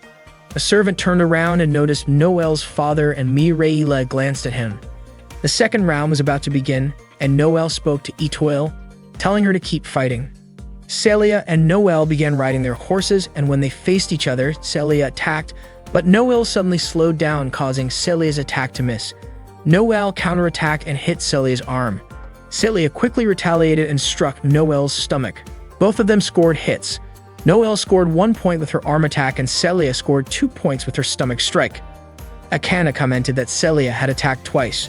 The points from the last round gave Celia the win, but Noelle had fought hard. It was the first time in the tournament that someone had scored a point against Celia. Noelle thought she had surprised Celia, but Celia always managed to surpass her. Noelle realized that she was no match for Celia. Just as Takahiro had said, Noelle was skilled, but she needed to stay strong and control her emotions during the match. She acknowledged that Takahiro's words were true and decided not to give up. She believed she could win the match, no matter what happened. Mireille shouted for Noelle to keep fighting, saying that their father was watching her. Noelle was touched and began preparing for the next round. Celia and Noelle began riding their horses again. Celia launched another attack, but Noelle deliberately tilted her head back so that Celia's lance hit her helmet. Everyone was shocked, and Mireille was extremely worried about Noelle, as was her father. Shinanome announced that Celia's attack had struck Noelle's helmet. Noelle felt the blow, and it was really painful. Attacking the head was dangerous, so Celia was penalized. Noelle won the round, and the score was now tied at 1 point each. Noelle was happy that she had finally managed to get a point against Celia. Fiona commented that Noelle had intentionally made Celia get penalized. Lisa mentioned that there was a fine line between courage and recklessness. Akane said that sometimes opportunities come with sacrifices. Miyo remembered when Noelle said that she would never lose to anyone. The second semifinal match had taken an unexpected turn, and no one knew who would win. Celia never expected to be penalized. She praised Noelle for that, but she would defeat her. She was going to give everything she had in the next round. Noelle shouted that she would defeat Celia. She was doing it for Mireille. Meanwhile, James, Takahiro, and Leonard were working together to help Marengo give birth. James and Takahiro helped pull the legs of the foal that had already come out. Takahiro kept encouraging Marengo to keep pushing, and Marengo groaned as she tried to get the foal out. The fourth round of the match began, and Celia and Noelle both launched attacks. Mireille and her father were extremely worried about Noelle. With all their strength, Takahiro and James pulled the foal, and Marengo let out a long whinny before finally delivering the foal. Leonard gently patted Marengo and praised her for the great job she did in giving birth. Just as Takahiro was about to get up to help the newborn foal, James asked him to wait until the foal was able to stand on its own. Meanwhile, Noelle managed to hit Celia's arm and score 1 point, marking the first time she was leading Celia. All of Noelle's friends were shocked that she had done it. Akana commented that Noelle had caught up to Celia with a direct attack. Mireille and her father were both moved. However, it was still unclear who would be the winner as the two continued their match. James told Takahiro that his task was finished at the stables, and he should go to the tournament. James and Leonard could handle the rest, since there was another match Takahiro needed to watch and someone else needed him. Meanwhile, Celia scored another point in the next round, tying the game again. The match could end at any moment as both competitors had received new lances from the attendants. Would this be the last lance given in the match? Shinaname mentioned that usually it's the squires who carry the lances, but the remaining competitors didn't have squires. Noelle was able to control her emotions while facing Celia, just like Takahiro had advised her before the match, but even holding the lance was difficult at that moment. Noelle was frustrated by how calm Celia was, which only made her more irritated. Mireille continued to cheer for Noelle when suddenly Noelle's father called her name and waved the ASCAP flag. Noelle looked towards her father and Mireille. Both of them shouted their support for her, and her father assured her that she would win. He urged her to fight with all her heart because Noelle was the pride of Ascot. Noelle was touched by her father's words. Though she felt a bit embarrassed, with the support of her family, she was now confident she wouldn't lose. Takahiro rushed toward the tournament grounds. As Noelle began riding her horse, Mireille and her father kept cheering her on. From the opposite direction, Celia aimed her lance and shouted that the victory was hers. Meanwhile, Marengo's foal was struggling to stand on its own. Everyone was waiting for Noelle and Celia's next move, and just as they launched their attacks, the foal finally managed to stand up, using all of its strength. Noelle and Celia spurred their horses forward, both of them putting everything they had into this fight to win. Mireille continued to cheer loudly, supporting her older sister. Noelle was giving it her all because she wanted Mireille to see her win. She was doing this for Mireille. Celia, on the other hand, was pushing herself to the limit because she was confident the victory was hers. As they drew closer, their lances clashed as they both went for an attack. The knights stood in awe, watching the fierce battle.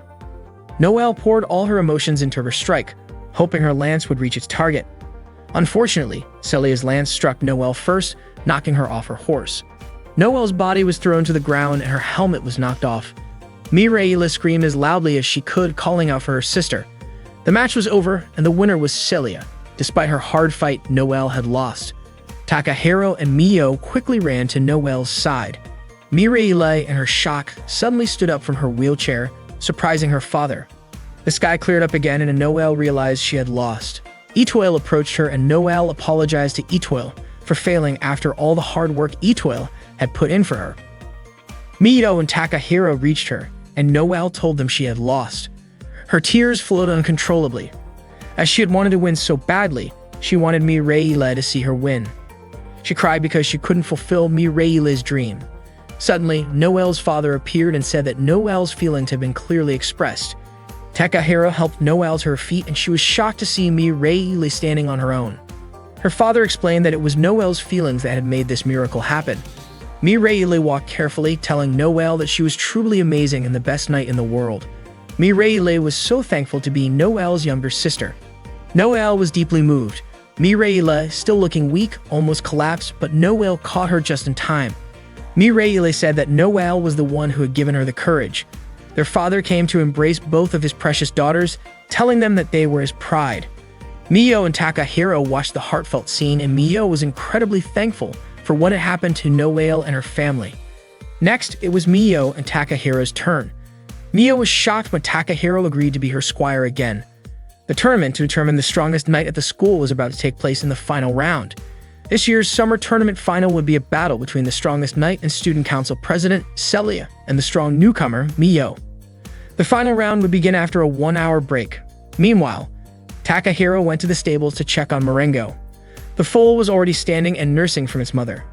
Takahiro saw that both Marengo and her foal were doing fine. James commented that the foal was standing on all fours and then asked about the tournament. Takahiro told him that the final round was the last match, with Celia facing off against Mio. James was surprised that Mio had made it to the final. Takahiro said his goodbyes and headed to the stadium. James said he'd follow him later, though he didn't know exactly what was going on. He just noticed that Takahiro seemed happy. Takahiro then met Reina in the student council room. Reina told him that so far he hadn't participated in the tournament. If this continued, he would miss 2 consecutive tournaments, and according to the school's rules, that would mean he wouldn't be allowed to stay at the school anymore. Because of this, Reina suggested that Takahiro become either Celia's or Mio's squire for the final round so that he could remain at the school. Takahiro reassured Reina not to worry. He had already decided he would be a squire for the final round, but this would be his last time. After the tournament, he planned to return to being a knight. Mio was surprised to hear this. Takahiro explained that although he had given up being a knight due to his leg injury, it wasn't the only reason he had made that decision. Takahiro had used his injury as an excuse because he was afraid of disappointing or betraying someone again. Back then, he had lost everything, and he didn't want to go back to that place. He realized that it was wrong because joust wasn't about doing things for others, but for yourself. And in all this time, Takahiro had forgotten that crucial point. But seeing everyone's passion for joust reminded him of that feeling. Watching everyone fight gave Takahiro the courage to stand on his own 2 feet once more. He thanked all his friends for that. Because of this, during that tournament, Takahiro would be a squire for the last time. Reina understood. Just as she was about to ask, Celia suddenly appeared and said that either she or Mio would be the ones Takahiro would serve as squire. Takahiro had already made up his mind. He agreed to be Mio's squire. Mio was happy but felt a little awkward with Celia. Celia said that maybe it was meant to be. Takahiro told her that wasn't true. Everyone admired Celia. Everyone wanted to be like Celia, who truly loved joust with all her heart. Celia was in their hearts because everyone thought of her. Mio agreed with Takahiro's statement. Noelle asked if Celia had just realized that. Akane also said that she admired Celia a lot and Celia was her goal, so everything was clear now. Reina walked over to Celia and said she wasn't alone. Celia realized this and felt happy.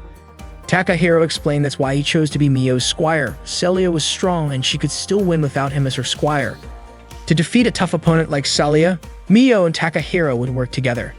That's what made joust so interesting for anyone who truly enjoyed it. Celia understood and suggested they make the match a reminder. She then shook hands with both Takahiro and Mio. Mio quickly got ready for the final match against Celia. Noelle told her that Celia struck faster than she did and reminded her to be careful when counterattacking. Mio understood what Noelle meant. Lissa warned Mio to stay cautious of Featherfly as Celia would target that move if Mio let her guard down. Mio thanked Lissa for the advice. Akane gave Mio some final advice, telling her to clear her mind, take deep breaths, and stay calm. Mio took a deep breath. Mireille encouraged her to enjoy the joust. Mio nodded, took her helmet, and stood up. Suddenly, James came over and said Mio looked like a great knight. Mio replied that it was James who had given her the armor, so she didn't want to embarrass him. As she was about to leave, Bertile called out to her, saying she was sure Mio would be fine. Bertile also told her to be confident because Mio had already defeated her. Anne cheered Mio on, reminding her that she had kicked Bertile's butt. Emma added that since Bertile wouldn't be there, she wanted Mio to fight for Bertile too. Mio thanked them all and promised she would fight her hardest.